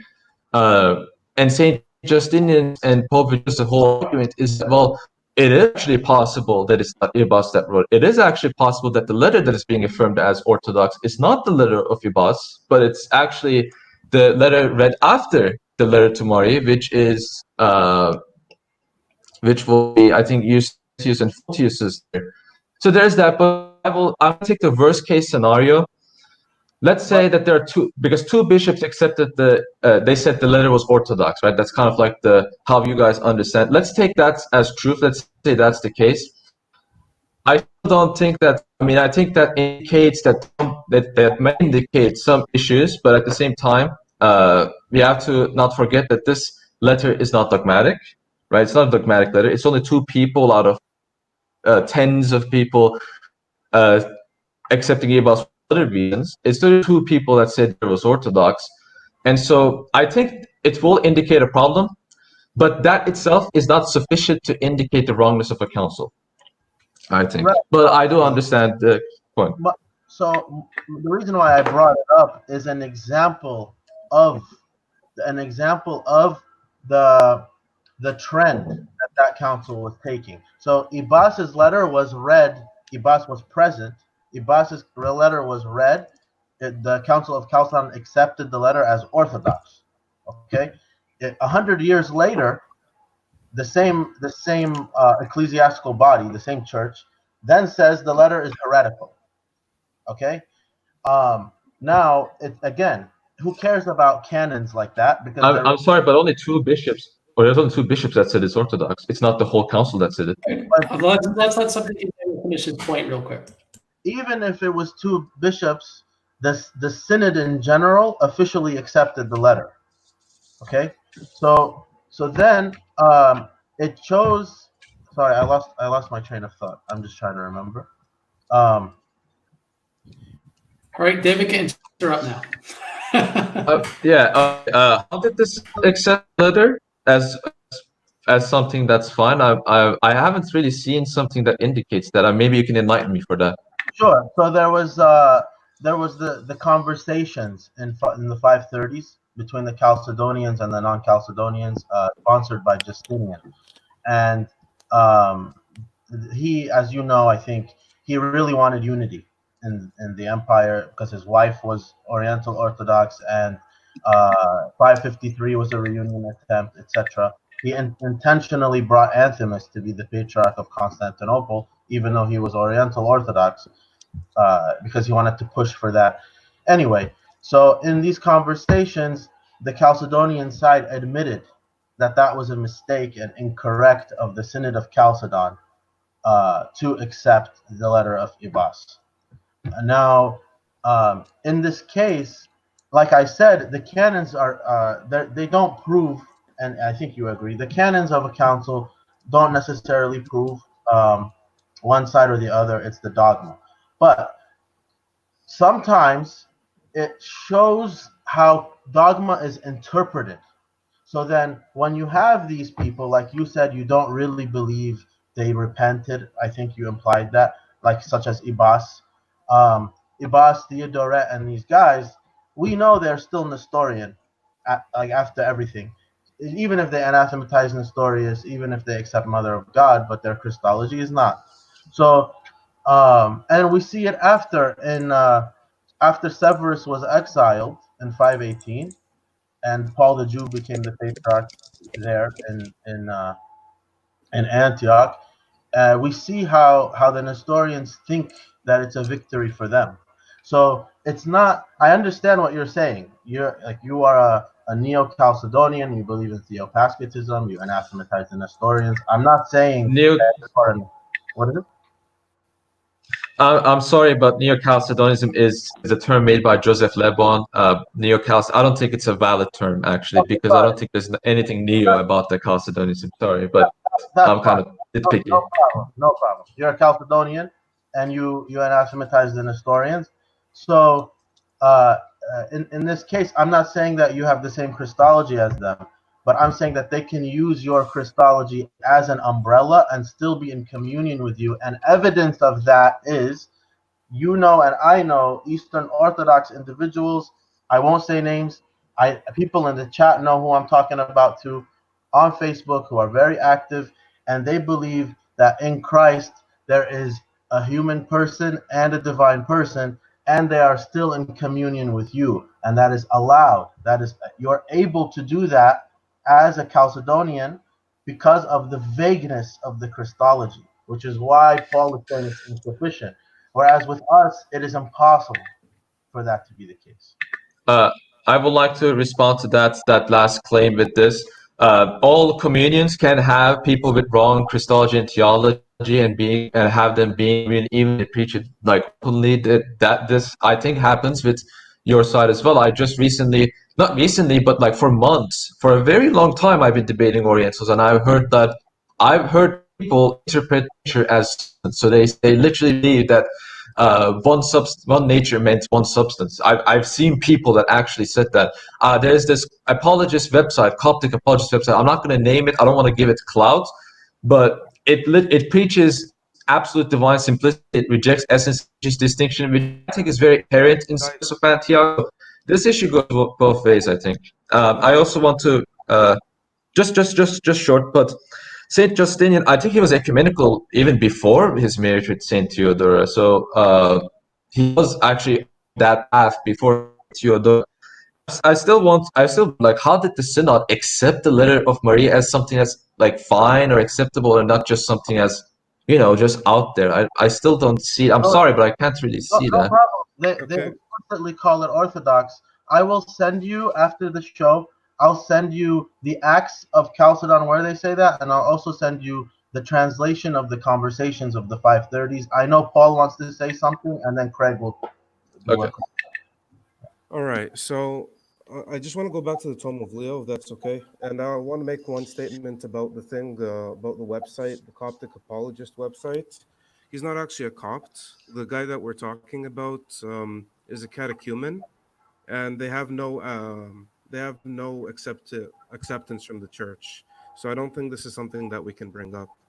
But anyways, um, in regard to the Tome of Leo, our main issue with it is how he sets the word apart as a separate entity from the flesh. So this is the bulk of our argumentation against the Tome of Leo, rather than the fact that it doesn't preclude Nestorianism sufficiently. So here's the part that we're talking about when he starts talking about the distinction between the lowliness of man and the grandeur of the divinity. So he starts with, as God is not changed by showing mercy, neither is humanity devoured by the dignity received. The activity of each form is what is proper to it in communion with the other. So we have each form doing what is proper to it in communion with the other. That is, the word performs what belongs to the word, and the flesh what belongs to the flesh. So here's our main issue with this. So first, he's affirming the word as a hypostasis, and then the word being is a hypostasis, No. not a substance. Okay, you can respond to that, but just let me No. finish if you don't mind. Okay, I'm just going to finish. Sure, go ahead. The word performs what belongs to the word, and the flesh accomplishes what belongs to the flesh. So for us, when we see this, maybe it's possibly meant something else. We'd still have to prove this, but the word is a hypostasis, and then he affirms the flesh beside the word, accomplishing things that belongs to the flesh. So is he naming a hypostasis first and then a substance, or is he affirming two substances, as in the word being a substance and not a hypostasis? So that's the main issue. So he says one of these performs brilliant miracles, and the other sustains acts of violence or succumbs to injury. So he says that there's one, the word does things, while the flesh succumbs to injury. So you have two activities and you have two entities that are doing their own things. So he goes on later. He says, so if I may pass over many instances, it does not belong to the same nature to weep out of deep felt pity for a friend and to call him back to life again at the word of a command. Once the mound had been removed from the 4-day grave, or to hang on the cross, and with day changed into night, to make the elements tremble, to be pierced by nails, or to open the gates of paradise for the believing thief. So he's talking about the two different, like there's the flesh and then there's the word. The word does these things and the flesh does these things. Likewise, it does not belong to the same nature to say, I and the Father are one, and to say that the Father is greater than I. For although there is one Lord Jesus Christ, a single person who is of God and man, the insults are shared by both and have their source in one thing, and the glory that is shared in another. So he does affirm oneness of person. No one's denying this, okay? Our issue with this is that he has these natures performing different acts. And apparently the word, from what we understand, so someone's reading this from the outside and he's seeing the Tome of Leo saying this, we know the hypostasis, the word is a hypostasis, and then he says the flesh beside it. It seems from the structure, he's talking about another hypostasis beside it. So when you have these two energies, and then you have each one doing its own things, and then you have, it's not from the same nature to say, I and the Father are one, and to say the Father is greater than I. The natures say things. So first we have natures doing things, and we have them listed as hypostases. And then we have them saying, Okay, can I respond now? And the Father is greater than I. I think everyone got. Is there more points to make, or? That's it for me. All right, and then you can talk, if you don't mind. Okay. So Okay. the one last thing for me is, just because he affirms one person, I don't find it sufficient union that I think he we have cut to, off. we have to. I'm sorry, you still here? Am I still here? No, yeah, you're still here. Yeah. All right. Go on. I'm sorry about that. So if we go to the fifth canon, I know it's a bit off, but if we go to the fifth canon from Constantinople II, he's saying if anyone understands one person of our Lord Jesus Christ to mean two persons coming together through honor and dignity, as Let him be anathema. I'm sorry, I'm still here. Yeah. And as both Theodoros and Nestorius have insanely affirmed, let them be anathema. And he also says, if anyone understands the one hypostasis of the Council of Chalcedon as a union of many hypostases, so on, let him be anathema. So the reason why I cite this is to show that although he affirms one person, we find that Theodore and Nestorius have no problem with affirming this too. So just because he affirms one person, I don't think it precludes the unity of the duality of subjects. Okay, I want to respond. So first of all, in Latin, form means substance. It doesn't mean subsistence.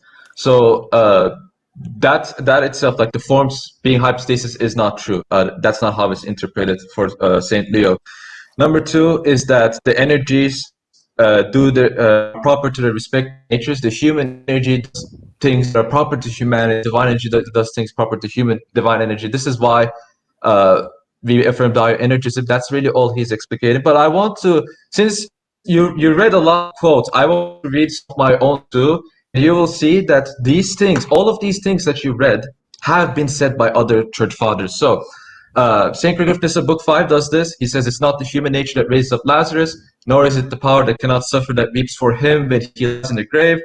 Tear proceeds from the man, right, from the true life. It is not the human nature that feeds the thousands, right? He says the human nature does not feed the thousands. Exactly the same thing St. Leo says. How about St. Hilary of Poitiers? On the Trinity, Book 9, Section 11.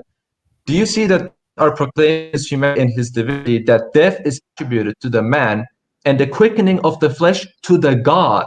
Now, wait a second. Quickening of the flesh to the God, but you said St. Leo separates the subjects. By that logic, St. Hilary does the same thing too. And later on, he says, see his divine nature, power to raise again, and recognize in his death the dispensation of his manhood, and true either function is performed by its proper nature. Exactly what St. Leo says. How about Pope St. Sylvester?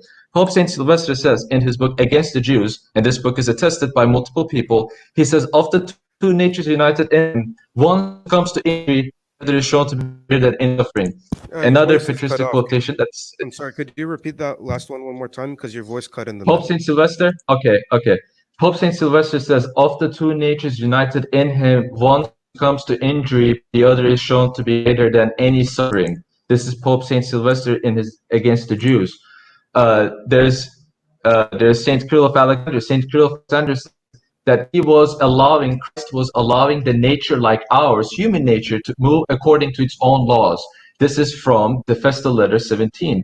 Saint Cyril of Alexandria also says he on the Incarnation and Oratio ad Theodosium, his letter to the Emperor, he who according to the law of the flesh and according to the nature like ours has died, and who was raised, right? Nature like ours has died. So again, another aspect that attributes the sayings. Another Saint Cyril says in Oratio ad Augusta, I think that's Augusta Pulcheria, Saint Pulcheria, he says, often with regard to one person, the appearance of our speech introduces two persons. You missed that quote. This quote is very important in analyzing these quotations of Saint Leo. Saint Cyril in Oratio ad Augustus says, it is indeed being able to execute the works of the divinity fitting to the human nature, right? So first of all, he's speaking of two natures after the union as well. This is implied. We can speak of more from Saint Cyril. He says in Book 3 Against Nestorius, observe then the word born of God, magnificent as God, highest great and unknown of the Godhead, and the same one executing the office of a priest as man. He's attributed the sayings to each nature in this once more. Second letter to Nestorius, there is both one Christ and one Son. The difference of natures is not taken away by the union. You know this one. This is also crucial. He says to his second letter to Sucensus says, is it correct to say that Christ suffered in his human nature? And St. Cyril responds, your perfection expounds the rationale of the salvific passion correctly and very literally, the certainly begotten Son of God, insofar as he is understood to be, and actually is God, did not himself suffer bodily things in his own nature. Wait a second, in his own nature? He's speaking of the divine nature, but suffer rather in his earthly nature, right? And I'm aware that this is the same letter where he speaks of one nature as well. But I think that only vindicates us because he uses both formulas together in conjunction. So all these quotes, I read all of these quotes not for fault mining purposes, but you said your problems with the Tome of Leo was that it attributed sayings to each nature. The church fathers do this all the time. This is called grammatical predication to the natures. This is something that church fathers do all the time. Okay. It's not something. If the word of God is referred to as something as different from the flesh, that's him. That's the divine nature. That's not the word of God as a person. Now, being that this will go tonight, because like that's the first hour debate was this. I want to give Subdeacon Daniel Kakish last words on what he heard, his comments. I'm going to ask a question on self-subsistence and Jesus' human nature to everyone, and then we'll have audience questions. And I guarantee you, we're not going to cover every audience question because we'll only take questions for 30 minutes. And I cannot find every question in chat log that fast. I'm sorry, with the hundreds of people. Craig, could I just make just a quick response? It won't take longer than a minute. 1 minute. Go. All right. So first, we have to understand that even though they use words like form, you can say it means essence. We see that people like Nestorius use prosopon not to mean person, but as to mean an outward reality. So it means nothing if that's what the definition of the word seems to be. Number two, in the quotes that you quoted, I can't go through every one because you quoted a lot of them. The St. Gregory of Nyssa one, first he starts off with saying that even though it's lifted up, we have to still understand the meaning of each one. So for us, that's him making a qualification before he starts. And the rest of the quotes do affirm as if it's saying two subjects, but we see that Hilary of Poitiers ends up saying that Christ and God are the same. He just talks about how Christ is doing something and God is doing something. Then he ends it off with Christ doing things in himself, the very things which God works in him. So he affirms that Christ is the same as God. And the other quotes, just a question about the other quotes. Are those translations from the book of Leontius of Byzantium, even though it's attested in PG Mign? Are these translations from the Leontius of Byzantium? If they are, I don't think that's a good thing. I mean, Leontius of Jerusalem. I don't think that's a good thing because we find that Leontius of Jerusalem, and you've admitted yourself over in multiple times, actually lies about different quotes. Like, for example, he doesn't lie. We're at a minute and a half with that. Just real quick, are those quotes from Leonidas? And you said 1 minute. This is not 1 minute, Craig. Yes, you said 1 minute. So real quick, we're a minute and a half, so I'm cutting it off. Were they from Leonidas or no? Have you independently verified these quotes from the works themselves? The translation. Is it asking to me or? Yeah, this is for you, David. Because you were accused of only one quote is. Yeah, only one quote is from Leontius of Jerusalem, and that quote, by the way, if you look at the source from this, the sources are from Patrick Gray. So he actually, I never said Leontius lied, by the way. I said that occasionally Leontius use false quotes, but that doesn't necessarily mean it's Leontius false. It might be the documents he's working with, but at the same time, it says, let me find it. I believe it was the quote from Saint Sylvester of Rome against the Jews, attested also in John Maron.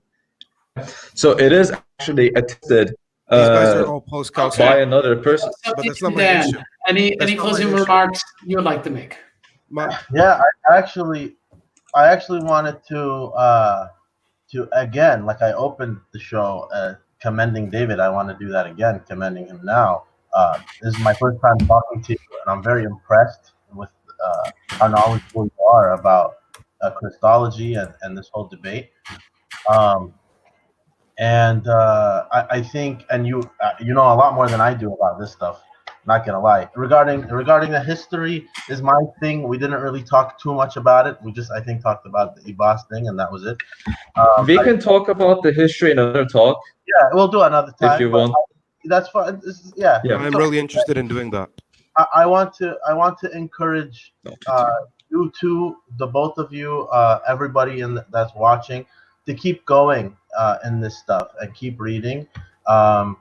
And also throughout all of this, keep in mind at the end of the day we're Christians, and also keep in mind our synods signed something agreeing. In the meantime, whether we agree with it or not, we have to keep that in mind out of respect for our synods, right? So those are my closing comments, and a lot of respect to David. Thank you for all of that and for talking to us with and being cordial. Thanks so much, David. I really appreciate it as well. Before I want to one short thing. I think one very important question that we didn't cover, that I'm really sad that we didn't cover, was the question of will and energies. Is something. Is it possible that we arrange a talk specifically focusing on that topic, and maybe even I would love to do that. adding the history? I'd love to do Right. that. Maybe I would be able to we say can something handle that relevant later on. about the history. So let me ask this question, give you all three an opportunity to respond. And the reason is it's not something I am able to give an intelligent response to myself. And this will give the audience a time to ask their own questions. And I'm going to read from paragraph 7 of session 5 of Constantinople 2. And my question to David would be, is this an authentic explanation of Chalcedon? And of course, then to Daniel and to Paul, I hope I'm not getting the names wrong, and to Paul, the question would be, is this a reinvention of Chalcedon or inconsistent with Chalcedon? I'm going to read the passage.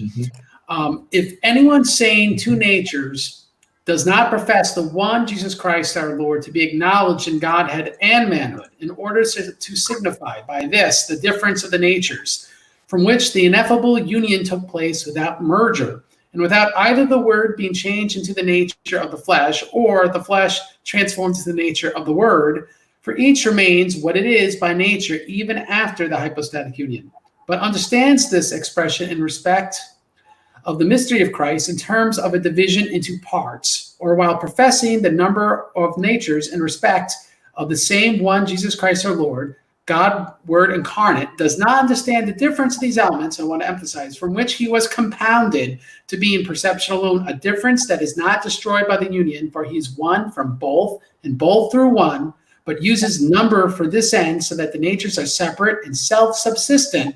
Let him be anathema. So it's anathematizing those who say that the natures are separate and that each nature is self-subsistent. So is this, I'll give Paul an opportunity, then David, then Subdeacon, then David will get about 30 seconds to respond. Is this an authentic presentation of the theology of Chalcedon, and do you even agree with it, Paul? All right. So first, I really like the canon. I like how they turned into a Carillion. They use more Carillion terms in the Second Council of Constantinople. But I do find that we don't find these qualifications being made in the Council of Chalcedon. So, and even if we do accept this as being part of Chalcedon, we still don't deal with the issue of hypostasis in Christ, whether self-subsistent or non-self-subsistent, since I still find an issue with saying that there are two substances in Christ in the particular, because what it seems that from Carillion and Athanasian and a Cappadocian terminology, if you say there's particularities in Christ, you by necessity believe that there are hypostases in Christ. All right, David. I'll have a chance to respond that after this, right? You could Like give I'll speak once your and view. then respond. Give your view. You can go right now, David. No, I'll answer the question Craig asked, and then I think I was gonna get a second chance for Correct, the response. yes. So I think the Fifth Council is very, very, very, very crucial in understanding Chalcedon, because notice Paul's arguments, right? He doesn't say that they contradict. He doesn't say that the councils contradict. He says that Chalcedon isn't explaining enough. Now, if we were to take that as true, which I don't take it, but let's assume that that's the case. I'm sorry, I don't think that. I don't think you don't that think. You think they contradict each other? Yes. Okay. Well, I haven't really you have seen to you argue that they explaining don't. the contradiction, but okay. But I will wasn't say trying that to. when we. But Go ahead. I would still like to mention that in the Fifth Council, especially today, the way we look at Chalcedon is interpreted through the lens of the Fifth Council today.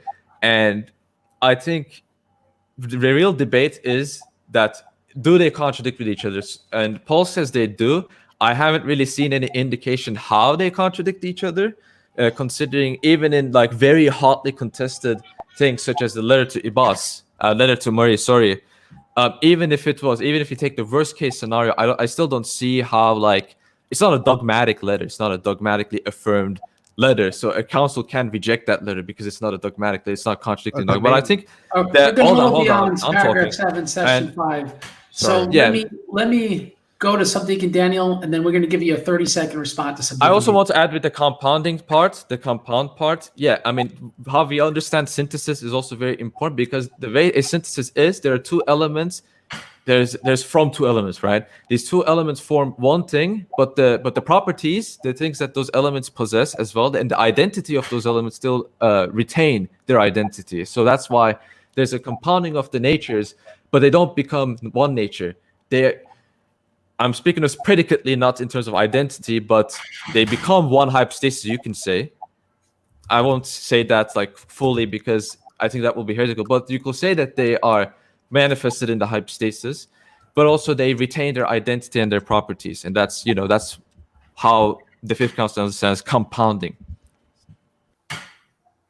Right, Subdeacon Dan. All right.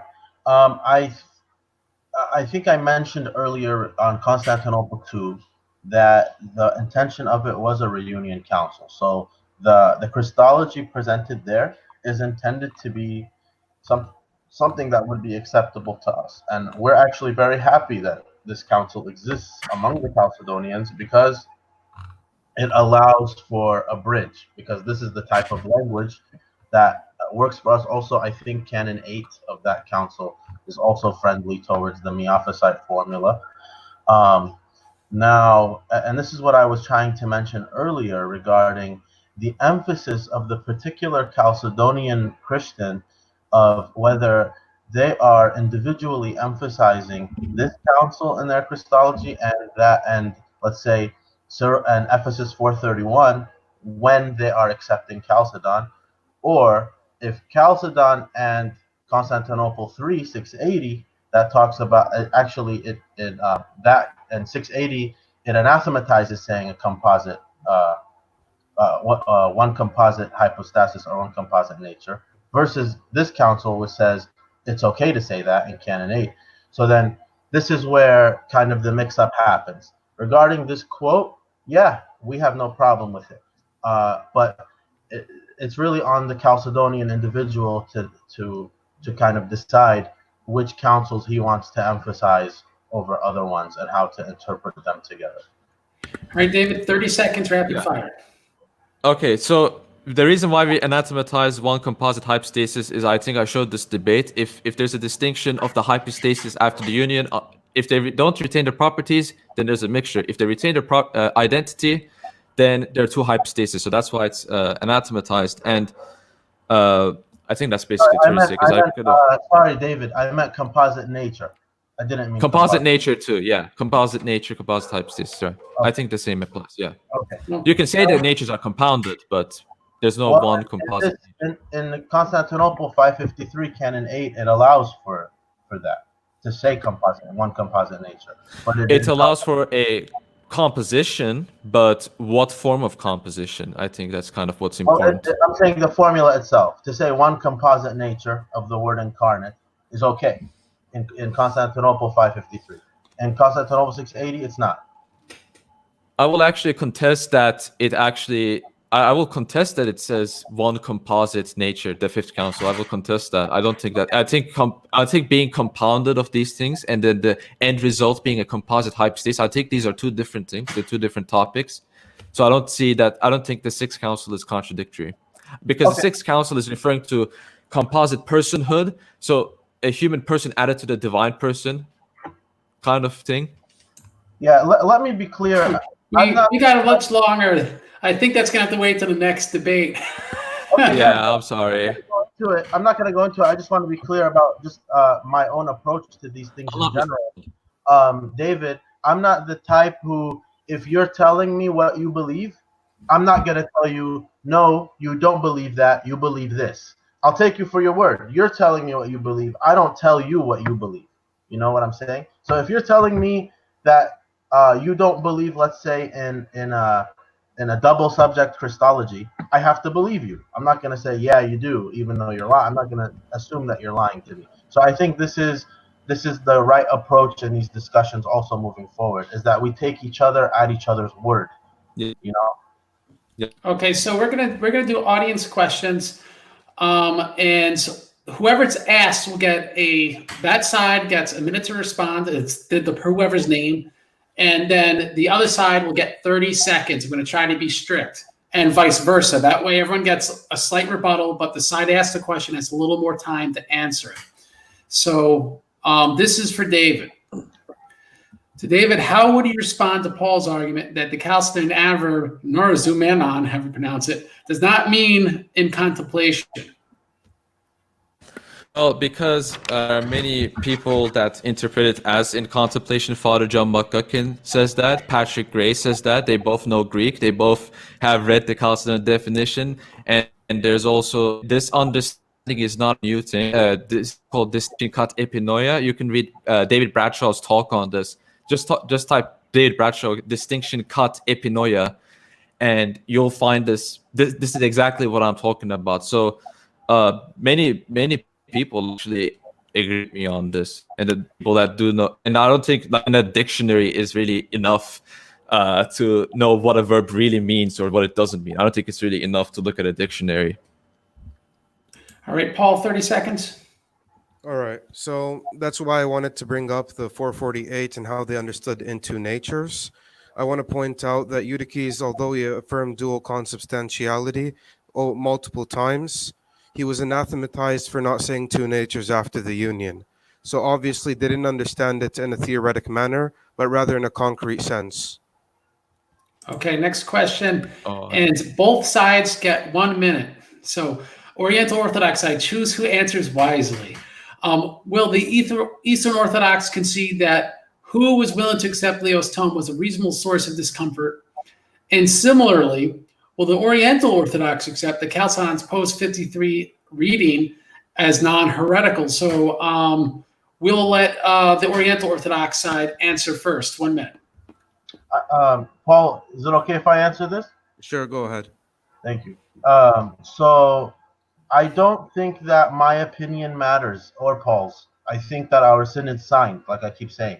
So when they're signing with each other, that's saying we're not heretics about each other without mentioning Chalcedon. So think Henoticon again, but in the 2000s, right? That's what the Henoticon did before. It's happening now in our days. Intentionally not mentioning Chalcedon, not mentioning the Tome of Leo and these things, and they're signing that we have the same Christology, just like they did before, affirming Ephesus 4:31, affirming the 12 anathemas of St. Cyril, anathematizing Eutyches and Nestorius. This is the same as the Henoticon happening again right now. So the question is, will OO accept Chalcedon post 553 reading as non-heretical? So I don't know. I don't know because the synod, the agreement doesn't mention it. As of right now, there's still anathemas on Chalcedon, still anathemas on Leo in our tradition as of today. And all right, similar on the other side, there's also the anathemas on our saints by the Chalcedonians. We're at a minute. David, your turn. Well, I don't think the who part is actually. Can I see the question? You remove the question, Craig. Because I'm trying to get to the next one. Here you go. Okay. I'm sorry. Okay. I think that's a sufficient reason because I've said before, if you look at Sozo's ecclesiastical history, Arius actually accepts the Council of Nicaea. That doesn't mean that we should be discomforted with the Council of Nicaea. And kind of like a previous response about Eutyches, actually Eutyches denies human consubstantiality. I don't know why that was. I don't think the who part is really. I don't think I'm sorry, but it doesn't really convince me. I don't think it's a reasonable source of discomfort. As St. Cyril of Alexandria says, even heretics can be right about things, right? So that's my response. All right, we beat the minute there. Let's see. Is nature the same as being or ontology? Both sides get 1 minute. So David, you first. Okay, well, nature, if talking about essence, as I said before, I don't think I have any change of, being has a lot of different meanings. Like being can refer to person, but it could also refer to substance. So that's why I'm not avoiding the answer, but it can refer to multiple things. But essence, again, it's something that who that thing is, right? What thing is not, but what thing is the gene of it. That's what nature is in our Christology, is that it's basically essence, the underlying substance of this thing. All right, Paul. All right. So I'm generally saying the same thing as David. I think I agree with that, but I will clarify that when we speak about a substance from the Oriental position, we're not talking about something that exists. So when we're speaking about in like nature in the general, we usually don't say being unless it's out of a poverty of terminology. We don't actually believe that compendium of hypostases is identical to being. And that's the same with God, since we believe God, he's being, but he's also beyond being. In regards to the particular, so now when we're talking about the Father, Son, and Holy Spirit, we can say they are subsisting. So you can say in a way that the Son is a being with the same substance as the Father. So being can be applied to a subsistence. That's basically it. All right, good. Now, don't blanky foot around this question, which is what needs there to be a union. Don't say, well, I'm not the bishop, I can't decide. Pretend you're in the ear of the bishops and you could tell them what could be accepted, what can't be. I'll let Subdeacon Dan, because you're a clergy, well, at least minor clergyman. What's your answer to this question? I'm excited to answer this, actually. So I'm actually going to say what Metropolitan Hilarion said, and that is the Oriental Orthodox should not be expected to accept Chalcedon and all the councils after it, nor the tome or such things. And all there needs to be is a lifting of the anathemas on both sides. The Chalcedonians lift their anathemas from our saints, and we lift our anathemas from Leo and the tome and Chalcedon. And we're not expected to venerate or accept anything, and neither are you. And that's it. And then the lines reunite, of course, Antioch and Alexandria, and that's it. I don't want to. Oh, okay. Wait, well, you got 15 seconds. So, Paul, you have 15 seconds. Go. Although I agree and I respect Deacon Daniel's opinion on this, I hold a bit of a more extreme view. I don't think that we can accept things like like one subsistence and two natures, since it has some undertoning that leads to, in my view, in our view, to two hypostases under one prosopon. But again, that's a topic for another day. That's 10 seconds overtime. How dare you? David, your turn. Give me 10 seconds. I'm kidding. We got a minute 10. Go. Yeah. I'm very sad to say this. I don't want to be saying this, and I'm just a layman. I'm a pathetic little layman. My opinion does not hold any weight. But I will say this: I don't believe that there's going to be a union, and I just want to be completely honest. And here's why I believe that: because there are fundamental doctrinal differences, and what we've seen through history is that every time there has been an attempt at reconciliation, not only just with the Orientals, but through different groups, every time there has been an attempt at reconciliation in this manner, where we ignore the doctrines and the dogmas, there's always been an extremely violent pushback in history. And I'm afraid that this is very good-natured. I think this is very good-natured. I hope that we do. Hold on, my laptop. Okay, I hope we do unite if that happens, but I don't think it is possible because of our differences being so fundamental, and we haven't really talked about these different fundamental differences. But I think our desire for unity cause more schism for both, and I don't want that. All right, that's what I'm afraid of. All right, so can I just want to throw something like at what David said real quick. I don't know if he knows about this. David, the agreement between the two Antioch churches, if you've read it, it's not just an intercommunion agreement. It's also an anti-proselytization agreement too. So the agreement is saying don't convert each other even. Now, in this case, then, between the two Antiochian churches, where there's intercommunion, they're not converting, And I've actually talked to very high bishops that are close to that situation who are saying it's essentially ready. We just can't figure out how to do this two rights thing, and the idea of two synods and uniting them. We've been not united for so long, we kind of forgot what to do now. so it's really at that point. There's no substantial difference for full unity for the Antioch. I'm talking Antioch. I don't know about the other one.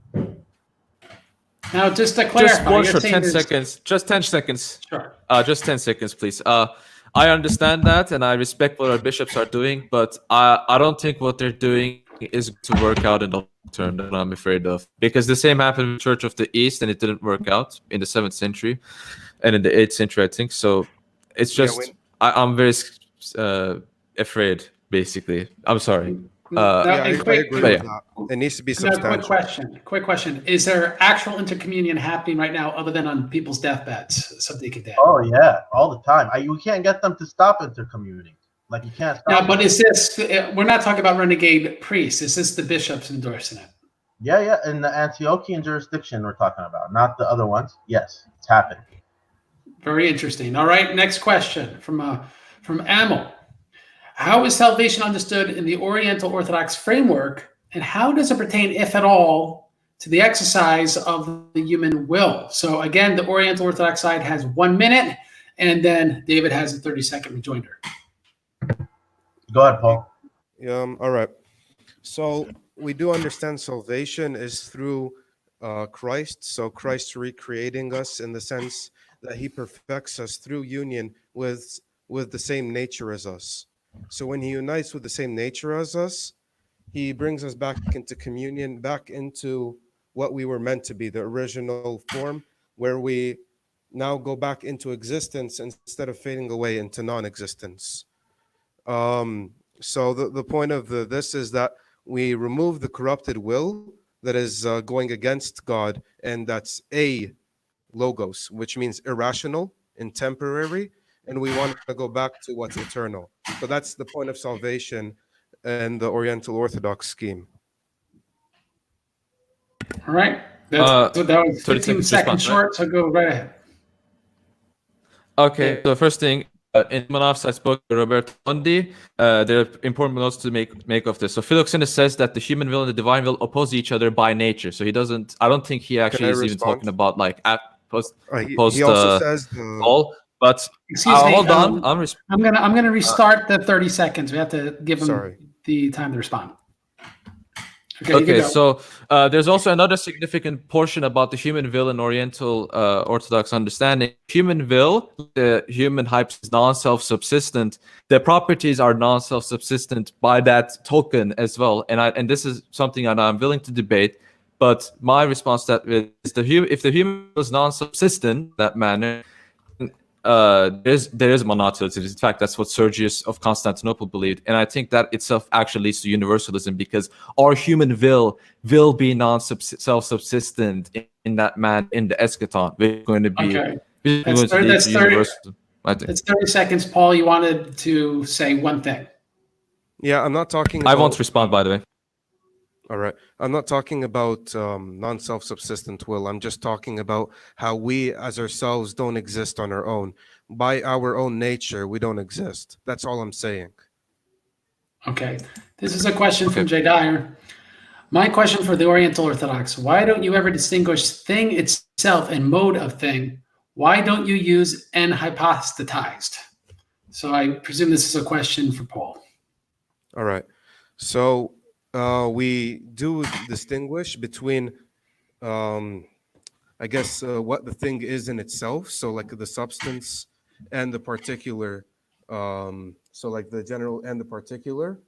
But we don't do it in the sense that we believe there's something outside, in the sense like there's something superficial to the subsistence, the subsisting nature. And the second part, why don't we use "in hypostatize"? We do use "in hypostaton" in regards to Trinity. I haven't read far enough to see it being used in Christology. I don't see an issue with it. It's just how we understand it is different. All right, David, you have 30 seconds. My response to that will be is that if it's used in the Trinity, then since the Trinity is connected with Christology, naturally it will also be used in Christology, and the views in hypothesization, I think, disables us from Nestorianism, because again, as I said this in the debates multiple times, but both natures are hypostatized, and so the hypostasis, you could say, of the human nature of Christ is the divine hypostasis, for example. All right, and you had 15 leftover seconds. Do you want to use an Oriental Orthodox side? I guess not. I have a question for David. I'll use another question. Just for future discussions, I'm just curious. David, are you familiar with Syriac terminology regarding Christology, or no? I've heard, yeah. Do you have like terms like Oma, stuff like that you don't have? Usia, right? We don't have Usia, no. We have Gnoma, Kiana, and Etuta. So in future Christological discussions, maybe I could participate more if we're using these terms. I think it's a lot easier. But I don't know how familiar you are with them. That's why I'm asking. Yeah, I've heard them being used, and I'm aware that Syriac terminology has its own niche, and I do understand that, yeah. Okay. And we can talk about that as well in another stream. I think we should have another stream on this. Maybe, yeah. One of many, Craig.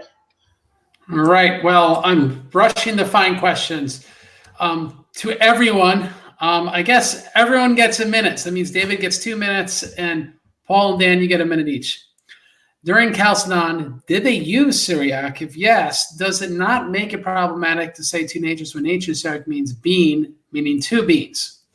All right. My neck of the woods. So in Chalcedon, it's probable maybe Ibas had a translator because he was ethnic Syriac, and that was probably his first language. Theodoret, even though he was probably ethnic Syriac, his academic language was Greek. He wrote in Greek. He probably knew Greek better. So it is very problematic in Syriac to say any of those terms I just said to David previously. To say any of them are two is problematic. They're all one down the road. Those three words, all of them have to be one in Syriac for it to be Orthodox. I've seen there was a PowerPoint made by Eastern Orthodox. David might know who made it. I forgot. It's targeted at, I think, Church of the East people to convert them to Eastern Orthodox, and it's talking about Chalcedonian Christology, and it says one knoma, two kiane. No, kiane means entity. You can't say two. So there's one kiana and one knoma, and then the Church of evidence for this, even in the Church of the East understanding, which obviously they are our arch nemesis. But in their understanding, when Chalcedon was presented to them, the patriarch of the Church of the East in the 7th century, he wrote back saying to the Chalcedonians, "You guys are confused." He said, on one hand, you're saying two kiane, which is right. For them, it's right. For us, it's wrong. But on the other hand, you're saying one knoma, and they have two knoma. One knoma, but it doesn't make sense. Syriac doesn't work that way. So it's one down the row or it's two down the row. You can't have one knoma and two kiane. All right, that's 2 minutes. So Sorry. David, you got 2 minute response. Yeah. And I had 15 seconds from the so I had 2 minutes. Oh, you lost seconds. those. I'm just You kidding. use them when you had them. So All right. okay, I will use them. So whoever did that presentation, I think he did it. I think he did it in a very tactless way, but I will also say maybe he just directly translated the terms and he kind of like assumed that they will know what the terms. I don't think that what he did was smart. I will not agree. But I think that what went through his mind. Is that person really? So I don't know. Like I can't judge him. But during Chalcedon, there is a Syriac translation of the Acts. That one I am aware of, and so most likely that translation, probably indicates the post that Mr. Kakish outlined.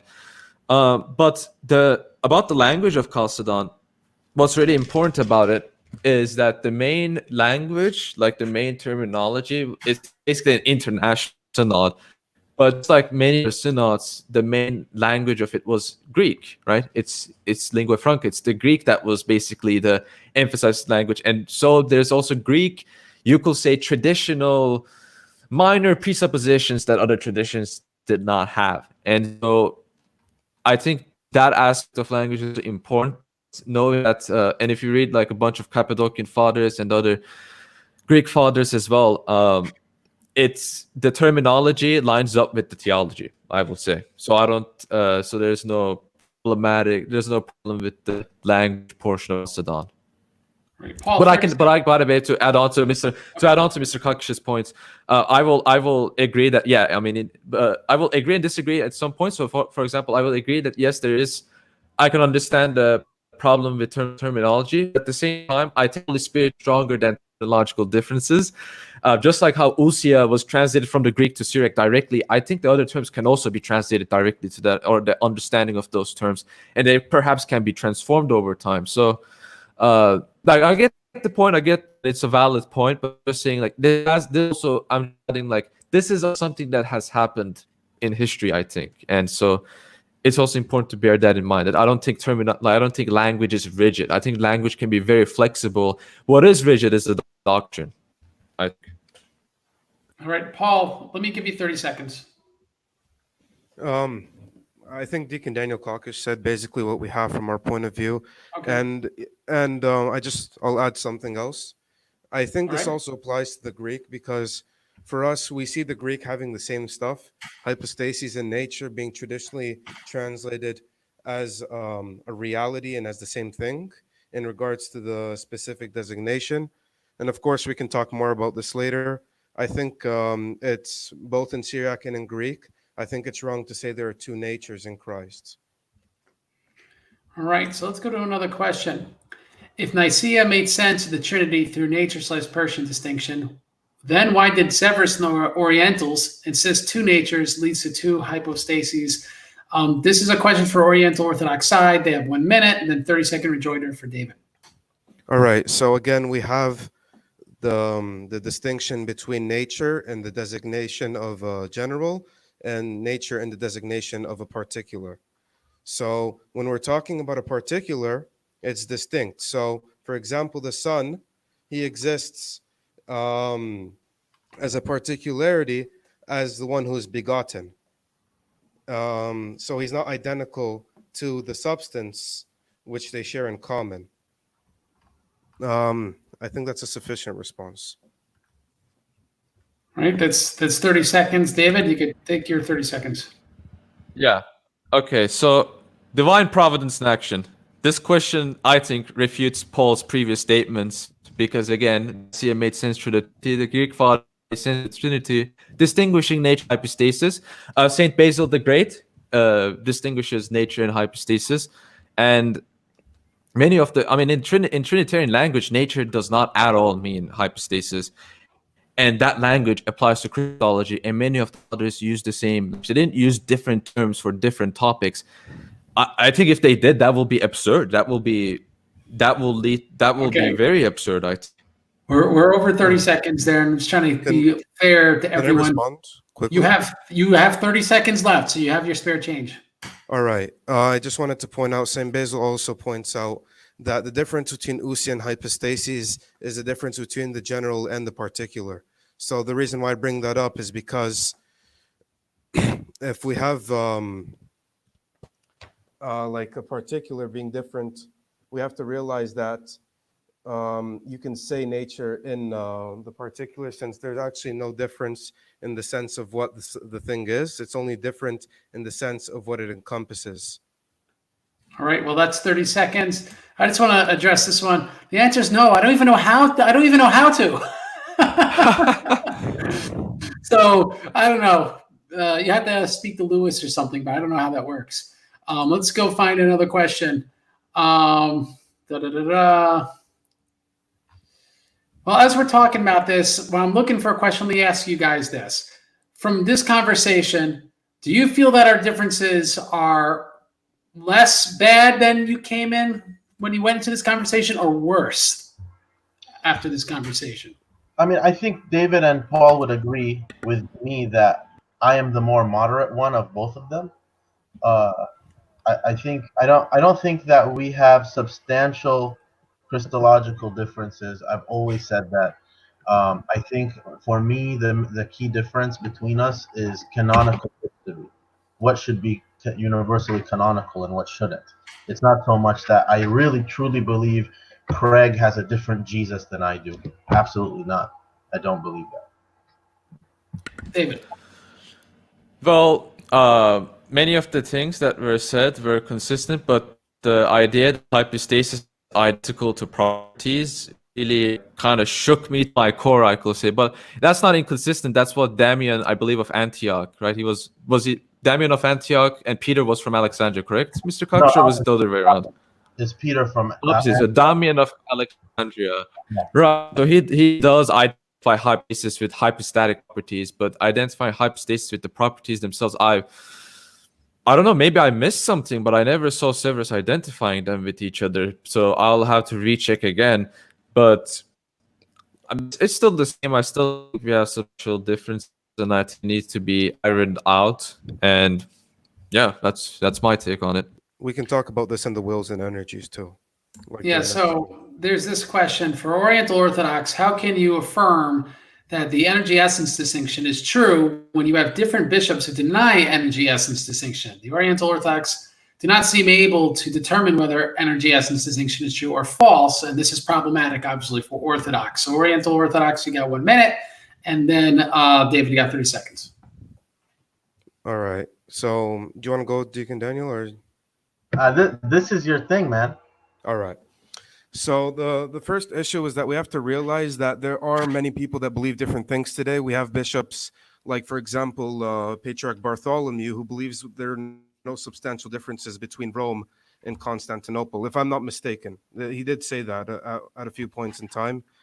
And so we do have people having differing opinions. What we base our dogma off of is basically what the fathers say. So if someone can show that the consensus of our fathers teaches essence energy distinction, then it doesn't matter what the modern people say today. What matters is what the consensus of the fathers say. So we don't really believe that what they say today is different, as like the church kind of can change its interpretation over time. All right, 30 seconds. David. Yeah, I mean, I think bishops can, I don't think it's too controversial to say bishops can be wrong. So I can't report this limit of the question, but I would also like to note, for me, from the Eastern Orthodox side, from having read Severus, I do believe he actually affirms essence energy's distinction. And if you're going to talk about the wills energies, I think the action point is going to be very crucial as well, because it is a real thing. And I think this actually should, like Roman Catholics should be asking themselves, why are these two churches believing in essence energies distinction? I think they should be asking themselves that. Could I actually make a statement based on that? Yes, you have 10 more seconds. Recently, people have been saying we're very close to Roman Catholics. I think we're much more close to Eastern Orthodox. I think in any point of reunion, it'd be much with the Eastern Orthodox rather than the Roman Catholics. The Roman Catholics have deviated too far from the faith. All right. Shouldn't the fact that the Chalcedonian fathers anathematized Nestorius have signaled to the Orientals that two natures did not lead to two hypostasis in Christ? You have a minute, Oriental Orthodox side. Okay, quick response to that. Ibas condemns both Nestorius and St. Cyril. He condemns Nestorius for refusing Theotokos, and he condemns St. Cyril for not making the distinction between the flesh and the one who dwells in it. Well, also, Paul, are you done? Can I? Yeah. Okay. My point is that just anathematizing Nestorius isn't enough. I'm sorry, I'm just going to add one more thing. St. Cyril himself says they anathematize Nestorius, but they love the teachings of Theodore. So that doesn't really mean anything. Exactly. I was just going to say, so at the 433 reunion, the Antiochians anathematized Nestorius and accepted Theotokos' title. It doesn't mean they're Orthodox. St. Cyril knew the whole time they weren't Orthodox. In his letters to the bishops of Constantinople and Malatya and Beirut and other places, he was saying those guys wanted him to anathematize them again. And he's like, I know they're heretics. Let's just leave it for the unity of the church. And because John of Antioch and that party were saying, if we are asked to anathematize Theodore of Mopsuestia, we'd rather burn in hell than anathematize him. So just because Chalcedonians anathematize Nestorius, that's not enough. It's not enough to anathematize Nestorius. For over a minute, David.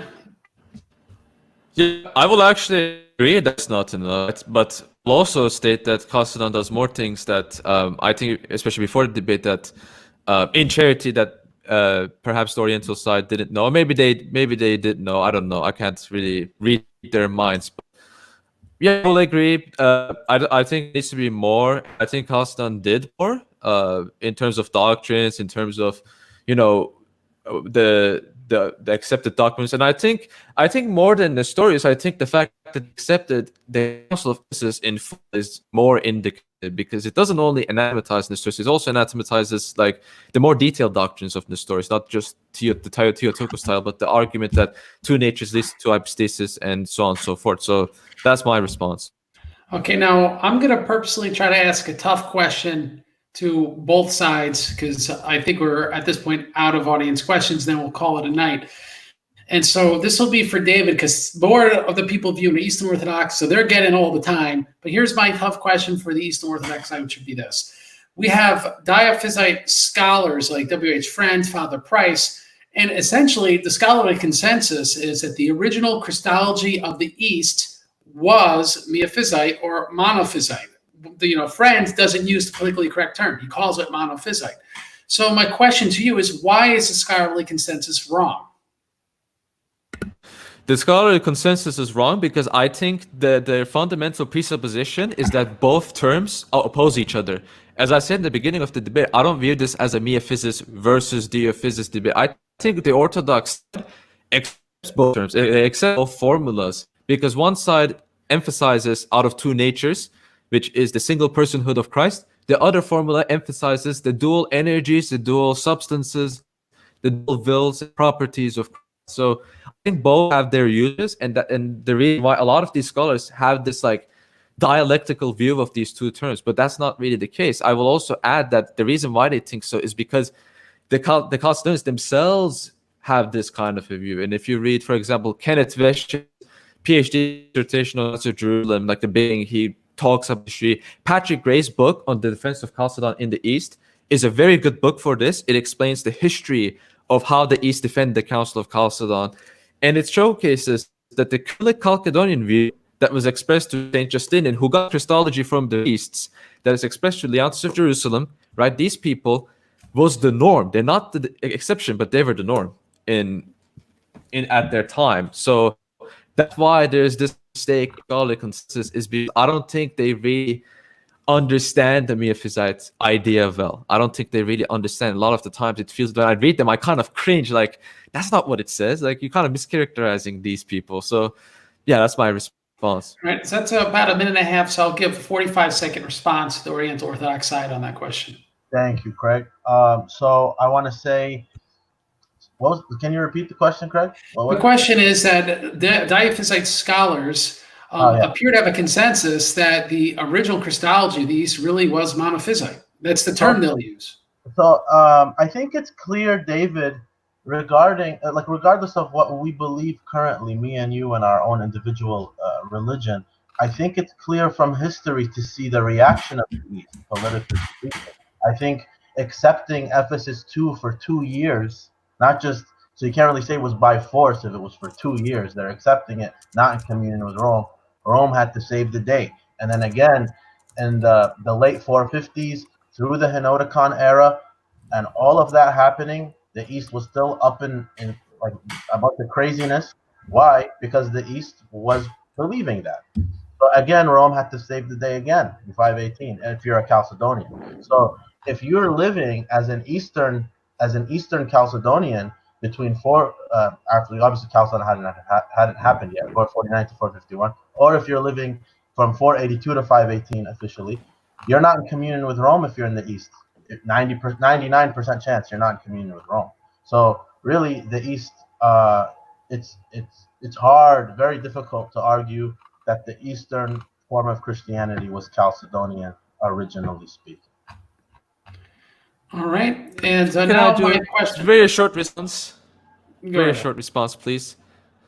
Go. That indicates that they didn't understand Chalcedon as a 100% epistemically dogmatic council, because the epistemic certainty was not there. And we can talk about this in another talk, but that doesn't mean that the East rejected Chalcedon. I don't think it means that the East accepted. I mean, people in the East accepted Chalcedon, but they kind of prioritized the union over Chalcedon. I think that's what happened, That's fine. and that's how Rome responded. A quick response from Sadiq and Dan, only because he really wasn't supposed to be a response. So you have anything quick to say? Okay. I think that we need to prove that. I think we need to prove. So, like Peter the Fuller, for example, if he was patriarch for 20 years, was he patriarch out of popular support or imperial? Same with Severus. His patriarchate from 512 to 5 for us 538 for you guys until 518. Was he legitimately deposed? Was he legitimately elected? Both sides say yes. Was he legitimately deposed? We disagree with each other. So I think history shows itself in this case. All right, now question for Yeah, the that's for another talk, I think. Yeah, for sure. now for the Oriental Orthodox side. My question would be this: we have, I think, from Severus himself, where he'll accuse any time that Cyril says something that's friendly to the Diophysite side, that it's a forgery, or the letter of John of Antioch. Well, he was just playing politics; he didn't really mean it. Don't you feel that kind of cuts down Saint Cyril? I'm not saying it's irrational or unreasonable, but do you think that cuts down the saint? So Can I respond? Or- yeah. How much time do we have so we could split it between me and Paul, Craig? I'll give you guys 45 seconds each. Oh, Craig, I actually have to go in a bit, so I just want to. Go first, then, Paul. So you go first. I just wanted to point out that it's important to notice that Saint Severus, he never denied anything of Saint Cyril. I haven't seen that yet. When he talks about the formula of reunion, he uses the letters after to interpret it, and the letters after say it's only a theoretical distinction, not a real distinction between the natures. So that's what he means when he says that he didn't actually mean it. But I think Craig's question was when we say Cyril, when he's talking to the Antiochians, he's just being political. He doesn't really mean it. Is that cutting Cyril? Is that cutting him down? Right? Well, we see the Antiochians later affirm two concrete natures, so that's why we would say the Antiochians didn't hold fast to the union. And then we had Theodore of Cyrus way after the union having to be brought limited to a see and put into a see, just so he doesn't keep on reviving Theodorianism. And we actually see this in history where he has to be consigned to a see. And this is after the formula of reunion, where he's openly accepting Nestorianism. Okay. So my response. David, well, keep going. You have another 20 seconds. Sorry, guys, I have to go. Okay. So thank you so much for the talk. I really hope to talk again. Thanks for moderating, Craig. Thanks for attending with us, David. Thanks again. God bless. God bless you, Paul. Have a good night. Bye-bye. You as well. So, Sadiq and Dan, finish your thoughts, then we'll give it to David. All right. So about Cyril with the Antiochians, again, I think these are all our saints, right? And we still have to admit in cases where politics were very important, and Chalcedon is huge on that. But with Cyril, it's obvious from his letters that he still disagreed with these guys, even after the formula of reunion. We're not assuming; we're taking him at his own word. He's even saying, I know they're still heretics. John Baer actually wrote a book on it called Against Diodore and Theodore. So Cyril died not believing that he believed in the same Christology as them, even at the end. All right, so that's closer to 2 minutes. David, I'll give you a 1 minute response. Okay, so Saint Cyril, I think Saint Cyril legitimately believes everything he wrote in the reunion, everything he wrote, but I agree that he doesn't believe with everything that Theodore says. I don't agree with that. However, I want to respond to this with something very important. If you're going to do this kind of thing, I think it's very important to notice the context as well of Saint Cyril's writings. Saint Cyril, for example, before 433, only used the one nature formula 3 times. This is von Lund's on Saint of Alexandria's Dyophysitic Christology. The first instance is in Contra Nestorium. I believe it's in book 2 or book 3, where he follows the one nature statement with a body soul analogy. So he's basically saying two realities form one reality, right? We don't disagree with this. In Oratio ad Dominas, he quotes from the Apollinarian letter that is attributed to Saint Athanasius, and his purpose on quoting that wasn't one nature. His purpose was to preach the title Theotokos, because he uses the title Theotokos. In against Orientals, he quotes Athanasius, quotes the Apollinarian forgery attributed to Saint Athanasius again, who in response to one worship. So the letter says that we only have one worship for Christ, and that he used that argument for it. So I think what's really happening here, and I think this is a valid interpretation, is that I think Saint legitimately did have sympathies, maybe even for Miaphysitic sympathies, like simultaneously, but I think he had Dyophysitic sympathies. And I think the reason why he used one nature isn't really because he liked it, but I think he used it because the people in his see liked it, and he kind of used it because he's representing people. But again, that's another talk, but that's something that I would like to say in response. Very interesting.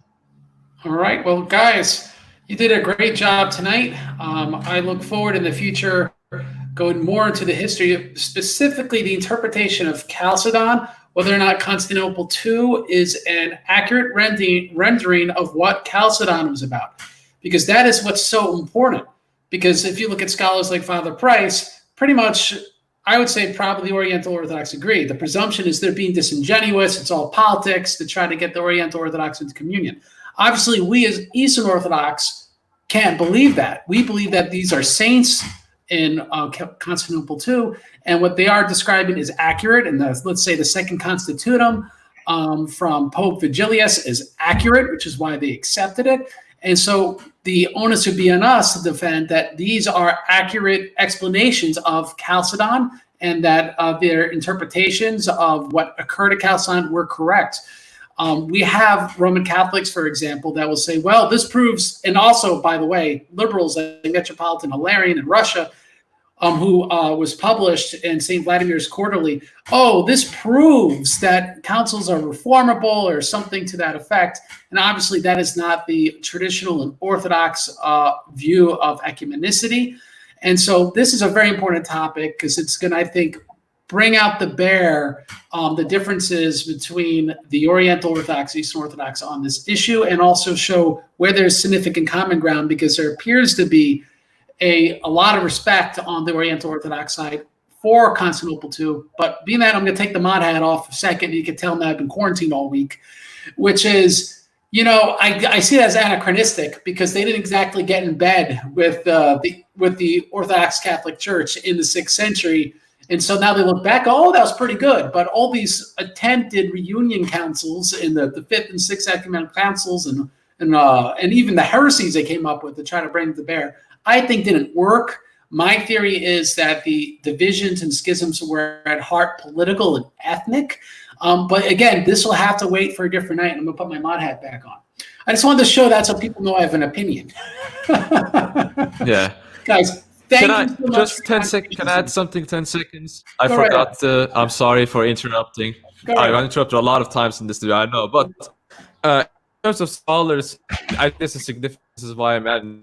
There are scholars that say what I've said in this debate, and namely Kenneth Warren Vesey and Patrick Gray are those who I will cite. So actually, it's not. I don't think there's a consensus amongst the Dyophysitic scholars. I think there's a contention that's not really apparent, but I think it's there.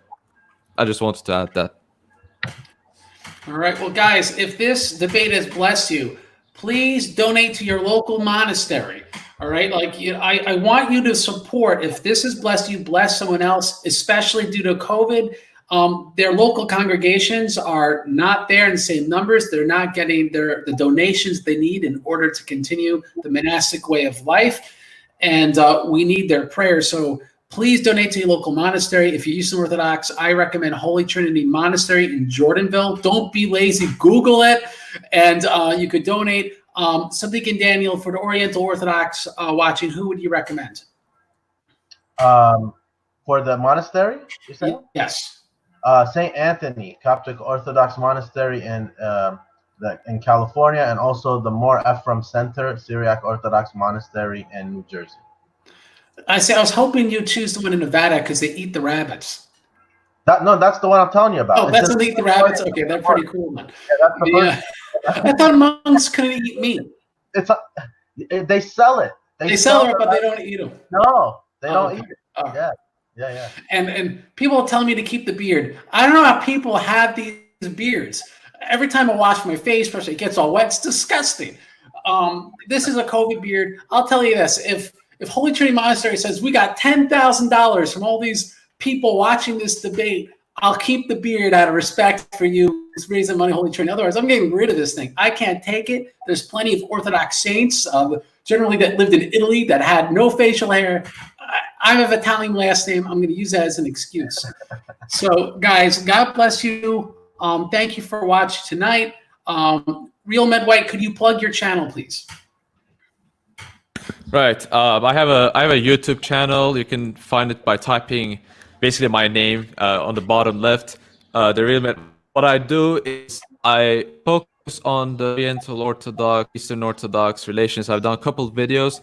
I have, some could say, a polemical title series called Oriental Orthodox Refuted. But if you watch videos, I will say I'm professional. I don't use polemical statements. I just use that title for SEO. I'm sorry, but that's the case. And right now, I am in the middle of a very important video series called History of Christian Theology.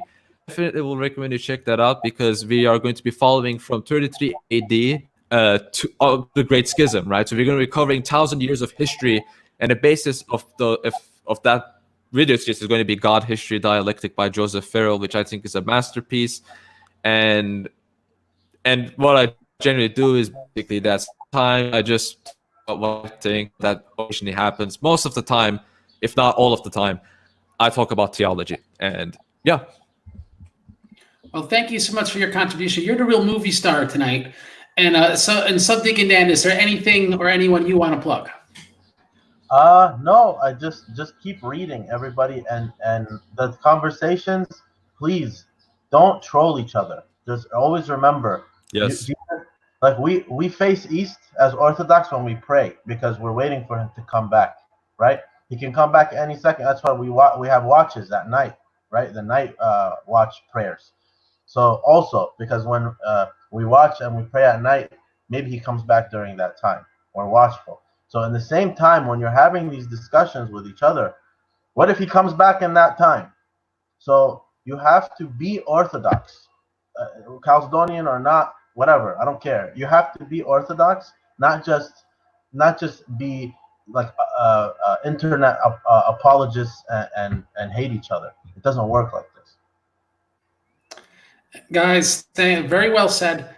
And I'm going to cut it there because we have liturgy tomorrow. So get your Eucharistic prayers done, and I feel sorry for you if you're watching liturgy on Zoom, but that's another matter, and we're not going to solve that tonight. So, guys, God bless you. Thank you for watching. Have a good night.